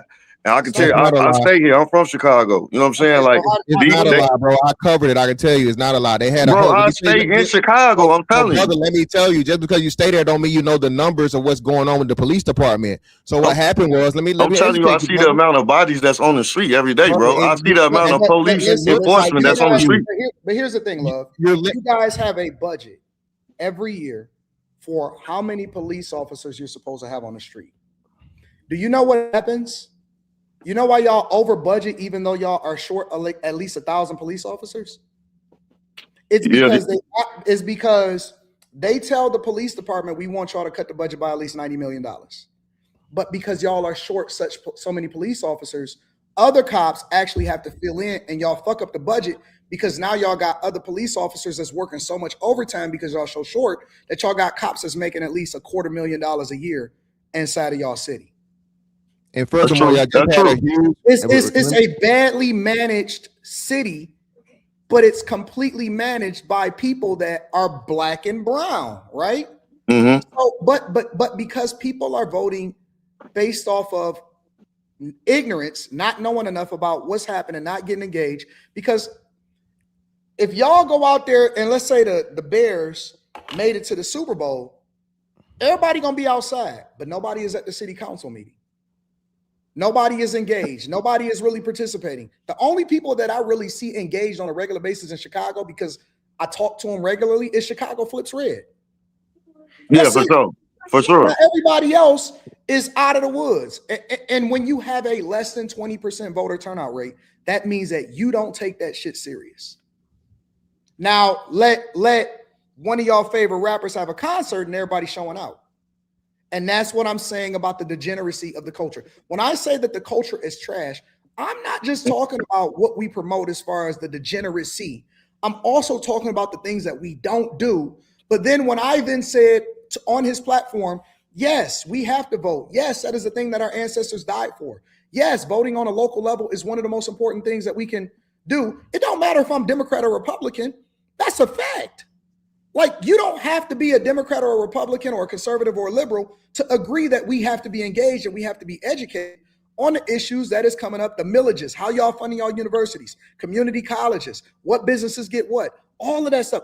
Even when it comes to public dollars that is then allocated for, why do y'all think that all of those Somalis over there in Minneapolis is getting so much money? Because they vote in who they need in to get the fucking money. And they control the mayor. Listen, they so engaged that they had a Somali running against the incumbent mayor. And the incumbent mayor was so in tune with what he wanted to do with them, he even learned their language. They voted in the guy, Jacob Frey, over their own person, over the person that was looking like them, because they believed that he was going to do the most for them. But Anton, there's a less than 0.2% Somali population in Minnesota, yet they control everything that goes on in Minneapolis and St. Paul. Respectfully, though, you a Christian, right? Okay. Right. All right. So I'm just saying, the Bible says we wrestle not against flesh and blood, but against powers, principalities, rulers of darkness, spiritual wickedness in high places. What points that y'all made good points, but what y'all failed to acknowledge is we once upon a time was involved in all of this, right?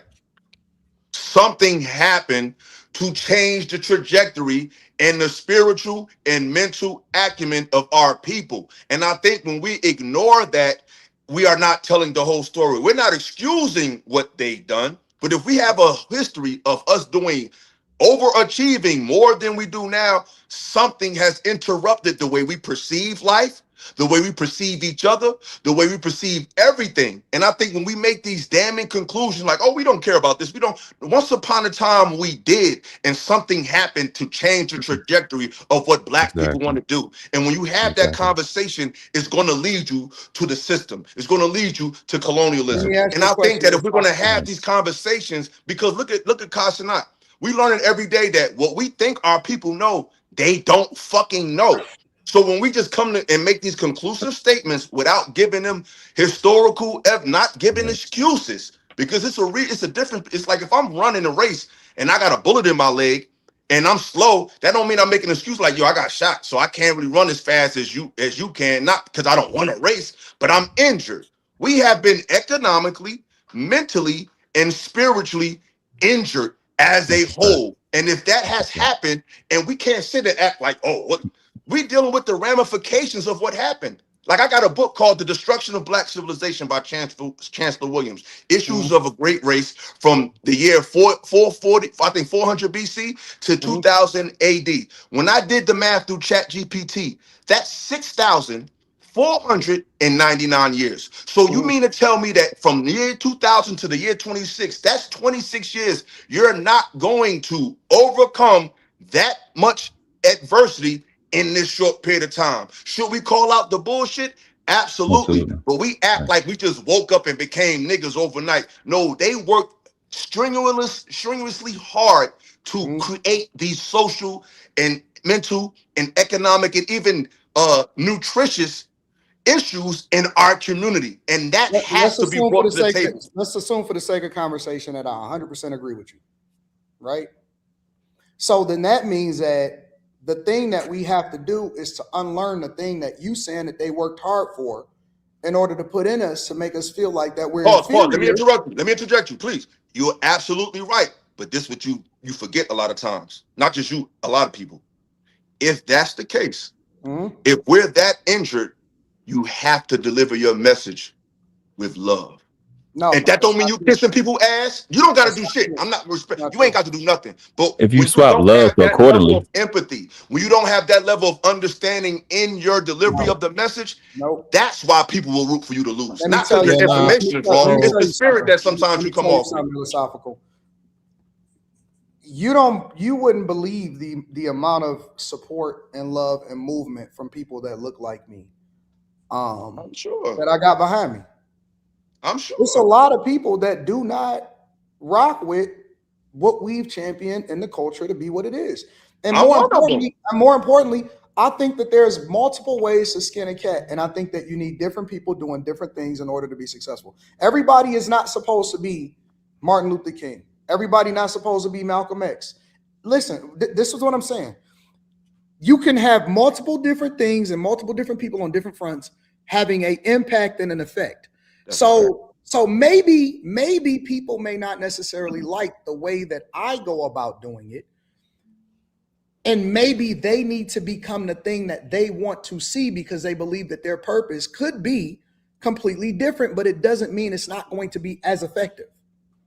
I don't believe that my purpose is to do it the way that everybody else is telling me to do it, because people may believe this or take it how you want to. God told me to do it a different way. Bro, even I agree with it, because people, but this is the thing. Sometimes I'm accused of the same thing.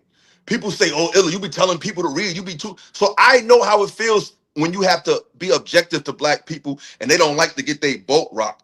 But it's never what you do; it's how you do it. Because like for example, when you said "fuck Malcolm X," brother, it's I don't give a fuck. What was the context of it? What was the context of it, Illa? Bro, there is no context where that statement need to be made. And the reason that I'm saying what was the context is because you said fuck them mother. You said fuck Malcolm X. I mean, hold on.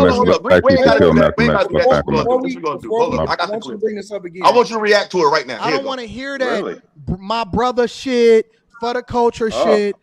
I just said what I said. Fuck the culture. Well, in the words of Malcolm X, who told you to hate yourself?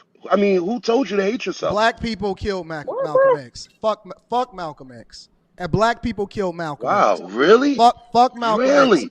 Fuck all Malcolm of them. X? Fuck all of these people that came before us. Explain, bro. Wait a minute. First of all, how you had that clip queued up that fast? Because I do this. My nigga. So you held I don't know everything, but I know a little something. Okay, that's cool. But I have to watch the entirety of the live stream before I comment on it. I'm not gonna comment on it ignorantly. I need to see what happened before it and what happened after. Me and you happened before. No. Listen. I already told you that I'm gonna come on the platform. No. We cool, and I appreciate you. So you gonna do the interview on Philosophical Radio? Yeah, I'm gonna come on. I told you that. Y'all heard him, right? That's respect. I respect that. I don't listen. I don't. No, he said that. He said it earlier. I never say something that and don't do it. Like I always. That's a bet. Execute on the thing that. Shout out to Anton for that. Shout out to Anton. We can have that whole conversation. But if you say we're not supposed to rule out of love, Anton, don't you think that kind of contradict what you believe in as a Christian? Because like I'm finna land real fast. If Christ thought like you, because Christ teach us to rule in love, right? And love is not just this old pretty thing. Love can come with discipline, because he says he chasten and rebuke, because chasten means discipline, rebuke means to correct. So he chasten and rebuke those he loved. That's what God said. Those he loved, he chasten and rebuke. So don't you think we should be leading with love if we're trying to be Christ-like? And I'm not trying to go challenge your beliefs or nothing, brother. I'm just asking a question. My answer is definitively no. And here's why. I think that you have to lead with love with people that you actually love. And I think it's okay to hate some people too. I love black people. I hate ignorant shit though. Right. But I listen, if you go, you say fuck black culture, that's like saying everything about black culture is bad. And it's not, Anton. That's not fuck black people. I already qualified that to say that the culture is the thing that we champion and celebrate the most. I've already said the negative aspects of the culture. Wait. When you go through and you read the word, he enabled the children of Israel and several other people that he championed to destroy everything of people that came against him. Everything. Mm-hmm. If you go and look at the people that he celebrated the most, go and look at Paul. Mm-hmm.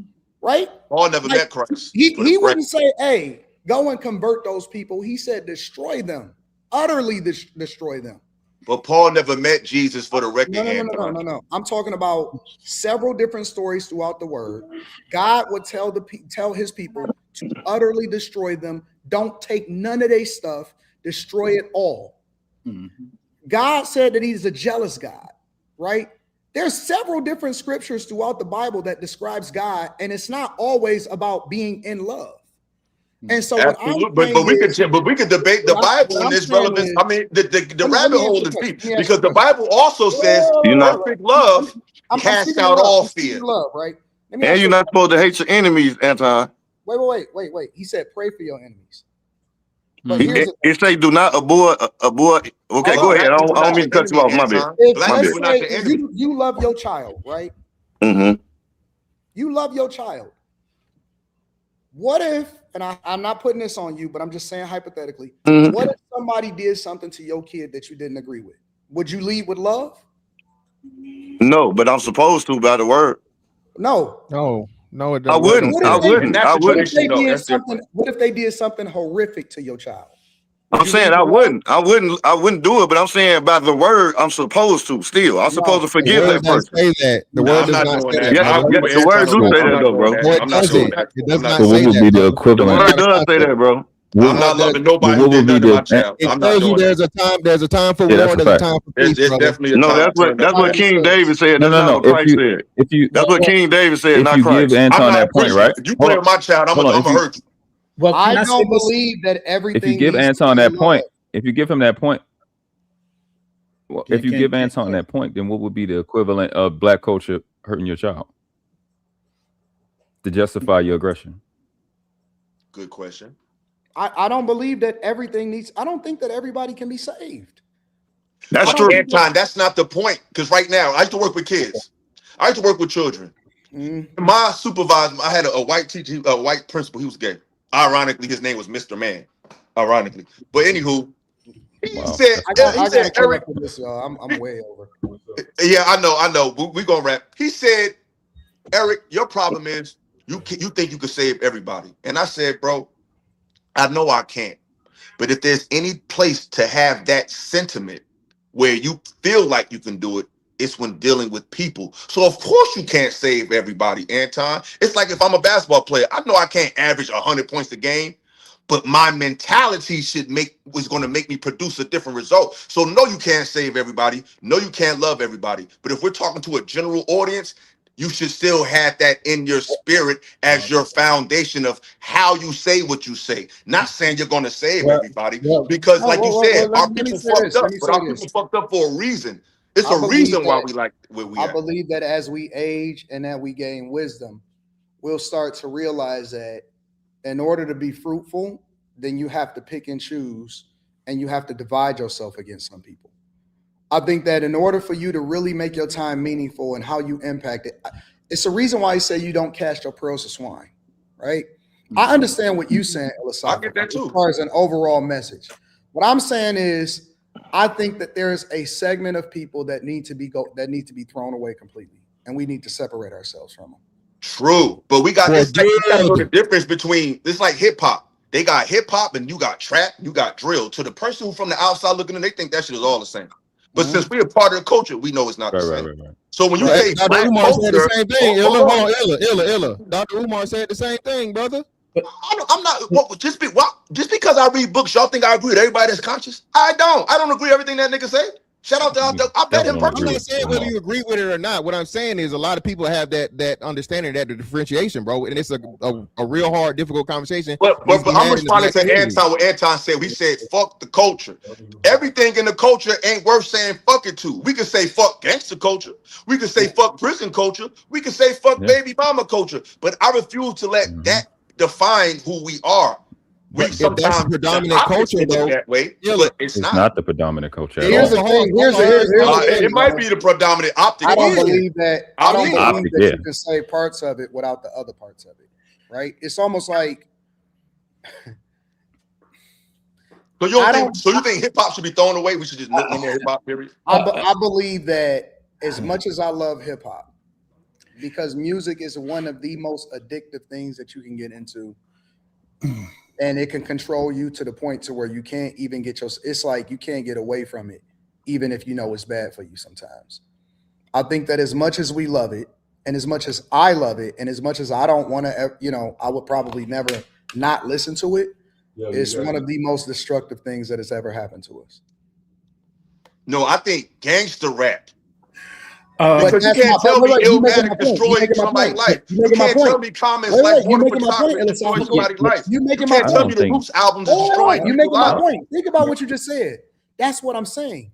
You can't separate parts of it without it still attaching itself to the overall issue. Listen, Agreed. all rap and hip hop is not bad. Can we agree on that? We're gonna have to do this on the show because we're getting too much in the bag. All rap and hip hop is not bad, right? No.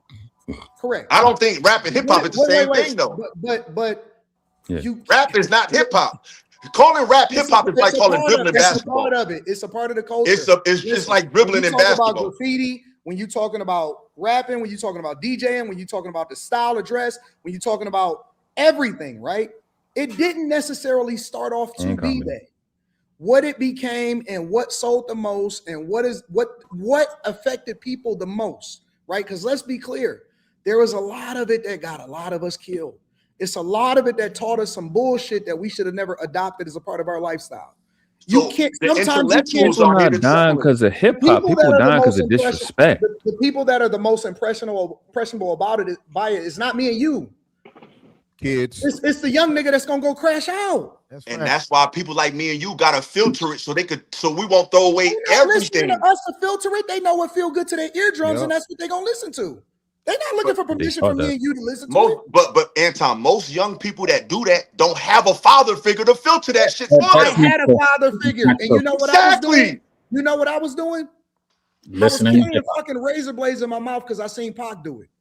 Yep. Because your father, you know why? You know why? Because he didn't tell you about that shit. I practiced because I seen that shit. Come on, Anton. Let's not go too far, brother. I seen Birdie do it. Nigga, we all was impacted by I didn't. Rap never made me do nothing. The only thing rap influenced me to do was get fly and get girls. It didn't influence me to do nothing else. I seen Wu-Tang do it. I seen Pac do it. And that shit was cool to me. As a young boy, impressionable, that was raised by his father in the church, even though I was in the inner city of Detroit, that shit was cool to me. You know why? Because your father didn't understand hip hop to filter it enough for you to tell you what to keep and what to let go. Here's the issue. Here's the issue from a person who carried. Here's the issue. Here's the issue. Are you telling me as wise as you are now, that when you were in adolescence, you didn't do some dumb shit because of some shit that you was influenced by that was directly tied to hip hop, rap music and hip hop culture? No, it's TV. What? Let me answer, y'all. Let me answer. This is what you feel, and I'm answering it, but this is what you're not connecting. Hip hop culture is talking about American culture. So what's influencing? So it's talking about what's happening in the community. It's just reporting it. So the shit that's influencing us is not hip hop. It's we're reporting what's actually happening. It's pushing an agenda for people to be influenced by it. And then they making money off of, bro. It's too many. Listen, philosophical. That's gonna be. We can save it for every nigga like me that woke up and said, "I'm a dumbass. What the fuck am I carrying razors in my mouth? I don't need that shit." For every person that like me that made it out, I can name 10 people that didn't. And it ain't for no rap music, though. That's the numbers for everything. Illa, let me say this. First, we can agree to disagree, but It's I don't think it's culture, Illa. You can't separate rap music from the culture. Yeah. It's First the off, culture. The culture, hip hop just rap. The culture is the thing that tells us what cool and what's not. Whether you should go to school or whether you should be a class clown. Whether you should, you know what I'm saying? Whether bitches ain't shit but hoes and trick, lick on these nuts and suck the dick. It ain't no fun. If the hip hop, nigga, that's hip hop is a subculture of our culture. Though. I know I can be what I want to be. If I work hard at it, I'll be where I want to be. So my point is, can I say this? Wait. Hip hop prior to it becoming a business. I have to go, y'all. I have to go. All right, yo, I'm gonna tell you. Let me ask you this before you go. Do you subscribe to the point to this theory? Give them what they want so that they can listen to what they need. Anton? Give them what they want so they can listen to what they need. I never heard of that before. Well, that's something my mother told me, and it's something that similarly, because you give them what they want, but then when I listen to you, you actually speak to what people need, and that's kind of a principle in this day and age that is practiced but often not defined. But that is also something that a lot of the artists that are being promoted and that people are listening to don't even have the capacity to be able to be smart enough to do it.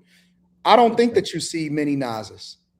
You're not going to see many of those people. You're going to see everything else. Pushed. They're not wise enough. They're not even smart enough to, bro. Most of these rappers and they're not wise enough to be able to do that. But Anton, you're talking about the rappers that these white labels push. They don't push the Nas's. These labels don't own these labels. You so wrong. The reason why you so wrong.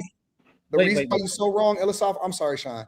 The reason why you so wrong is because the way that the music industry has been, at least for the last 15 to 20 years, is that the labels don't even attach themselves to people that don't already have motion. Exactly. You're not A&R'd. You are not a developed artist anymore. You already have motion, and all they really offering people is distribution. So you got to have a following. People got to already be fucking with you on your own before a label ever even attaches themselves to you in the first place. So what is being pushed is already there. The people have already adopted it. Bro, I never heard of Sexy Red since she came out. She just dropped. And they can put it out there. I think why do Yo Gotti sign Glorilla? I think it's how do Yo Gotti find the girl? Because she made a song that was hot. Exactly. That's my point. You said a following. You said a following. If it's hot, she got a following. Let's so she got a following after that. Got a following. No, but Illa. You start homegrown first. Hot on the internet. I gotta go, y'all. Illa, holla at me. I'm gonna come on your platform, bro. Appreciate it. No doubt. Hey, fantastic. It was Matthew 5:44, brother. You said the Bible don't say that. It's actually the exact words. Matthew 5:44. Jesus told his enemy, he told his followers to love your enemy and pray for him. You got a point. If you're a Christian, that's what Jesus said. Well, that's what he said. So I hate when people tell me I don't know the Bible. If that's what he said, that's what he said. So again, and God said, "Hey," and God said, "You kill your enemies." What we talking about? Yeah, but that was before Christ came. That was before Christ came, brother. Those things were for a time. Jesus is not. Hold on, brother. Jesus is not never ever oversee the Most High, brother. So right, I'm saying the Father changed the Testament. He changed the covenant, bro. It was the old covenant and the new covenant. We in the new covenant now. So you can't do the same thing you did in the old covenant, brother.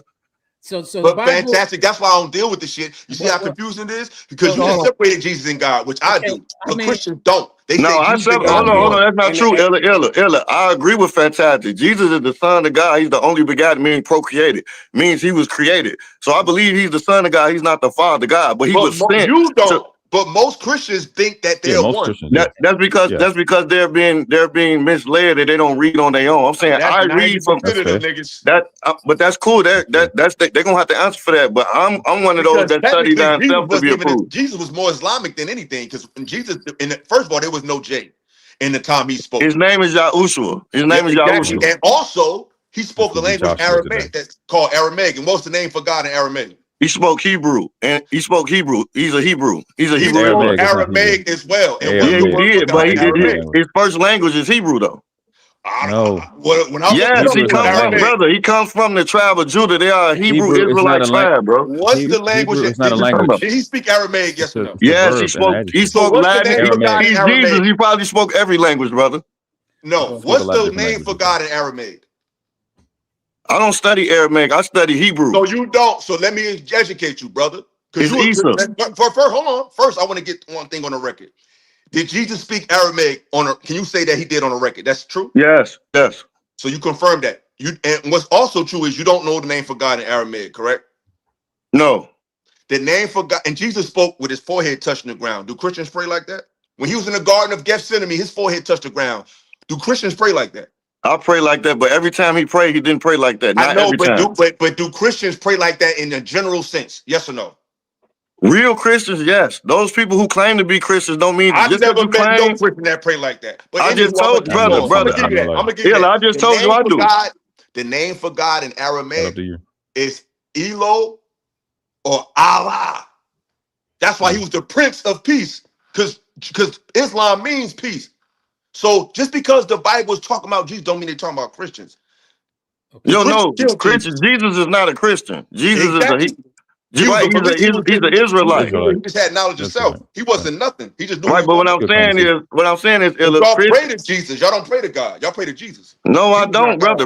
Listen. You said he don't. You saying you don't. You talking about Christians in general. You don't, but Christians do. I'm saying real Christians. Listen, I get what you're saying, Illa. Just listen to me 1 second. I get what you're saying. I'm saying if you're a real Christian, a real one, you don't do that. I'm saying those who, just because you claim to be a Christian, don't make you a Christian. It's a lot of people who are going to go to hell that claim to be Christians. They're not real followers of Christ. They're not really doing what Christ say do. That's what I'm trying to tell you. Just because you claim something, don't make you that thing. What y'all have to realize is the type of Christian describes something that y'all not. That's why y'all always argue when people call themselves Christian. They are Christians. You're not a Christian. You're a believer. A believer and a Christian is two different things. A Christian is a political movement that has nothing to do with what you're talking about. No, Christianity is a political movement. Nothing. You're just not a Christian. You're beyond that. No, what I'm saying is Christianity is a religion. That word is not in the Bible at all. That's a religion. That's a politician, a political movement. A true Christian. But listen, because Christian is not Christianity. It's the difference. Christianity is the name of a religion. To be a Christian just simply means to follow Christ, to be a part of Christianity. No, it's not. Yes. No, it's not, brother. No, it's not. It definitely is. And the Bible don't tell you to pray to Jesus. Right, it don't. That's what I'm saying. I don't pray. I pray through Jesus. I pray to the Father God by the blood of Jesus. But that's what I'm saying. We're going to disagree with this because nobody got to get killed for you to have a connection with God. That's all satanic. Amen. That's all European shit. That ain't got nothing to do with God. But we could talk about that another time. They do that in Islam, Illa. In Islam, you got to sacrifice. You got to sacrifice I'm not blood. Muslim either, but I feel like our people, if we're gonna play the religion game, I think our people should be Muslim. That's just my personal preference. But y'all got to deal with that because this show ain't about that.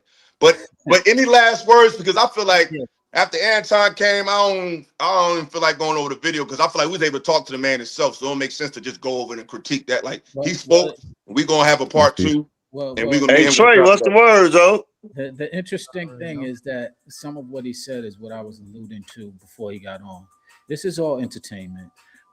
You speaking about hip hop. Prior to hip hop becoming a business, yes, it had that pulse and it had somebody playing music in the background. I can hear who's playing music in the background? Yeah, somebody is playing music. It might be. I gotta get to these super chats. Okay. Hey, Illa, salute, brother. Appreciate it. No doubt, bro. Appreciate you. Salute to the panel, man. Salute to you too as well, love. So all I was sharing is that there was a lot of things spoken tonight, and we need to really hone in on our similarities as opposed to our differences. Divide and conquer has been the biggest tool that has been used to be able to put people in places of power. And we exercise it pretty often, whether it be by design or whether it be because we learned it subconsciously. We still do it, and we do it pretty regularly. And I think we've even displayed some of it tonight while we was having conversation.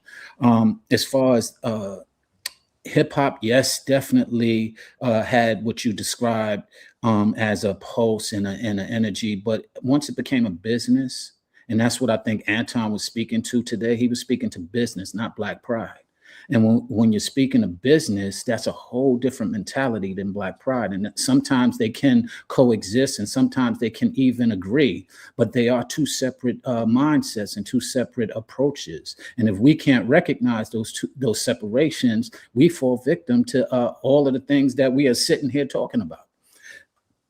So yeah, because that's like, because it's like right now, like fantastic. Like y'all, when we talk about the spaces we in, from the outside looking in, somebody could just say, oh, they just talk about bitches all the time. But somebody being in the space, is that true, Fantastic? Obviously not. No, it's not. So at some point, optics can't be the conclusion. We are adults. We're grown enough. We're intelligent enough to be able to remove the wheat from the chaff, because that's what Europeans do. They just lump us all in a boat. It's like we assessing each other the way they assess us. And I'm not saying we need to keep the negative shit, but everything in the streets and everything that happened in the hood is not just negative nigga gangster shit. Some people get gangster to protect their hood from another gangster who's being a bully. Like, it's nuance to this shit. It ain't just cut and dry, but I'm all for getting rid of the gangster, and the criminal should not be the face of manhood in the black community. And I can admit that in my lifetime, it has been. And I'm totally tired of that as well. But how you go about it is up to discussion. Well, Hey, look, can I say this? And I'm sorry, Sean. Yeah, I'm gonna go ahead and drop. Yeah, this will be my last. I think culture, when you had that conversation, or when we had this conversation, I think culture should be defined. I think people confuse music, with how you eat your food. I think people think that that's culture. No, culture is, hey, you better have my house clean before you go outside. Culture is your word is your bond.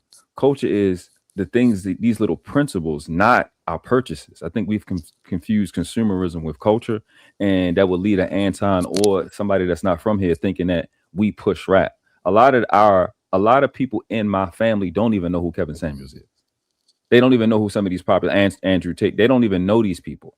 Right. But it would make you think, if you're just looking at social media, that do we push talking to women like this, or we push, because and I've been said this, most of these men in our culture, outside our culture, look at women as authority. When a woman says something, they ready to jump. So I think culture got to be defined when these conversations happen, because I don't think our people really understand culture in the terms of highlighting what culture really is, how you talk to your children, what you teach them, how we teach protection. Like, these things are culture, right? How you go about stuff. And I think that's also the disconnect you have with foreigners, because they think our stuff is what they put on BET. So that's it. I appreciate you for having me up. Y'all make sure y'all hit the like button, subscribe if you're new to the channel, send it to your mom and them. Y'all get the likes up, support the channel. This is a good show. It's funny how it started off and how it ended. It was almost like a movie, like, you know what I'm saying? Like it ended up being pretty good though. You know what I'm saying? I think my point was made. I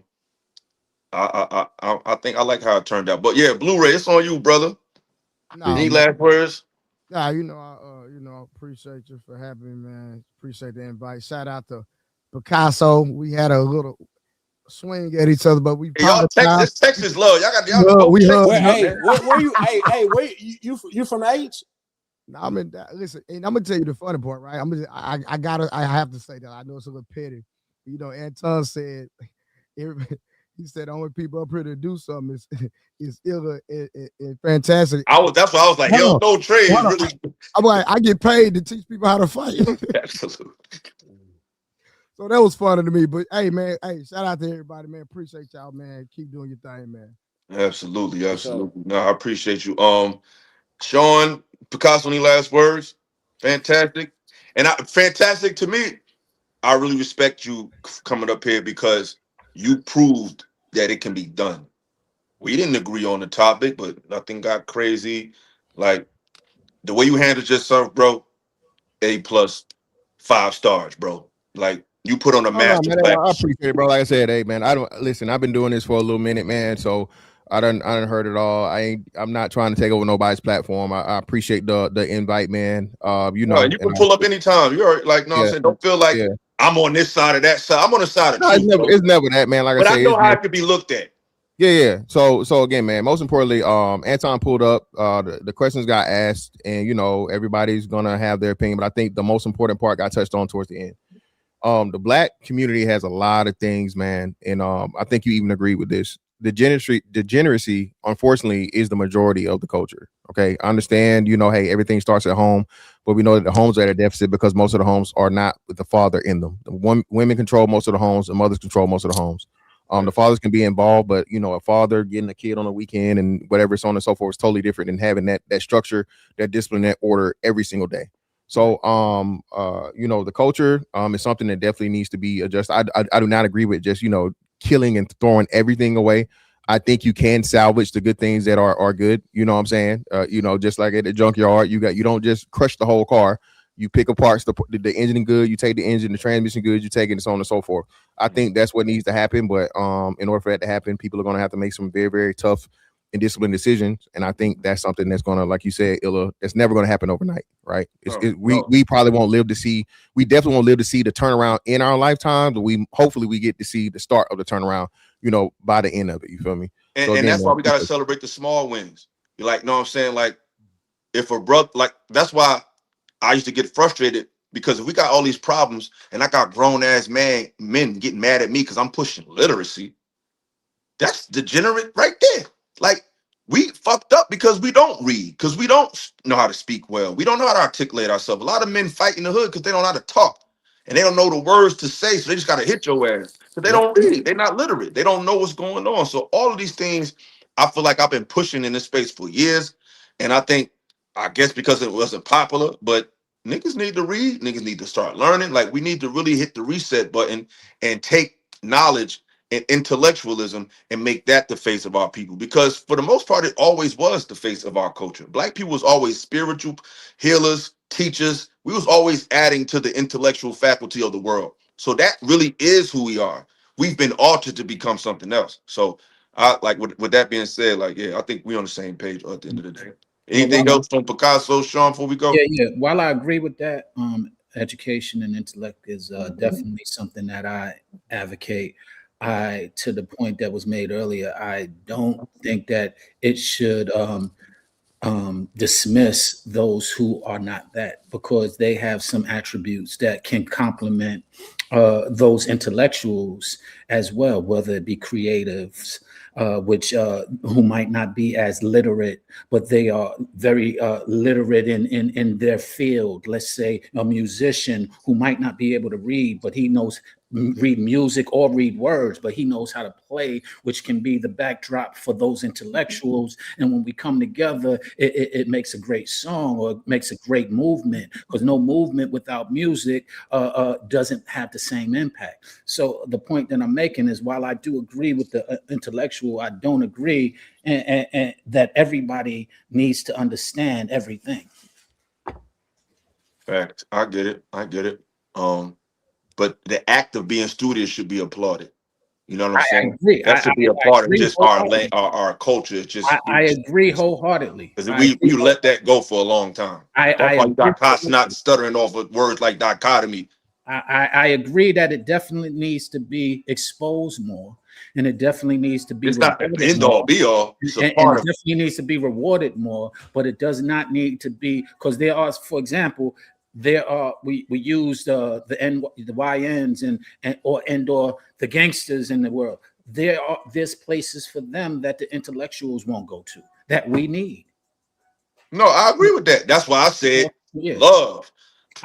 That's why empathy has to be in there, because some of them, everybody can't be reached, but some of them never even been seen or touched by anybody outside of their circle. And a lot of times when you come there with love, more than likely they kind of get vulnerable and start talking to you, surprisingly. But some people ain't never been in them situations, never talked to those young men, so it looked like they crazy from the outside looking in. And a lot of them are. A lot of them are more open to changing than you would believe. I don't think the culture is looking down on literacy in reading, because I didn't even know that the video even existed until you just let me know.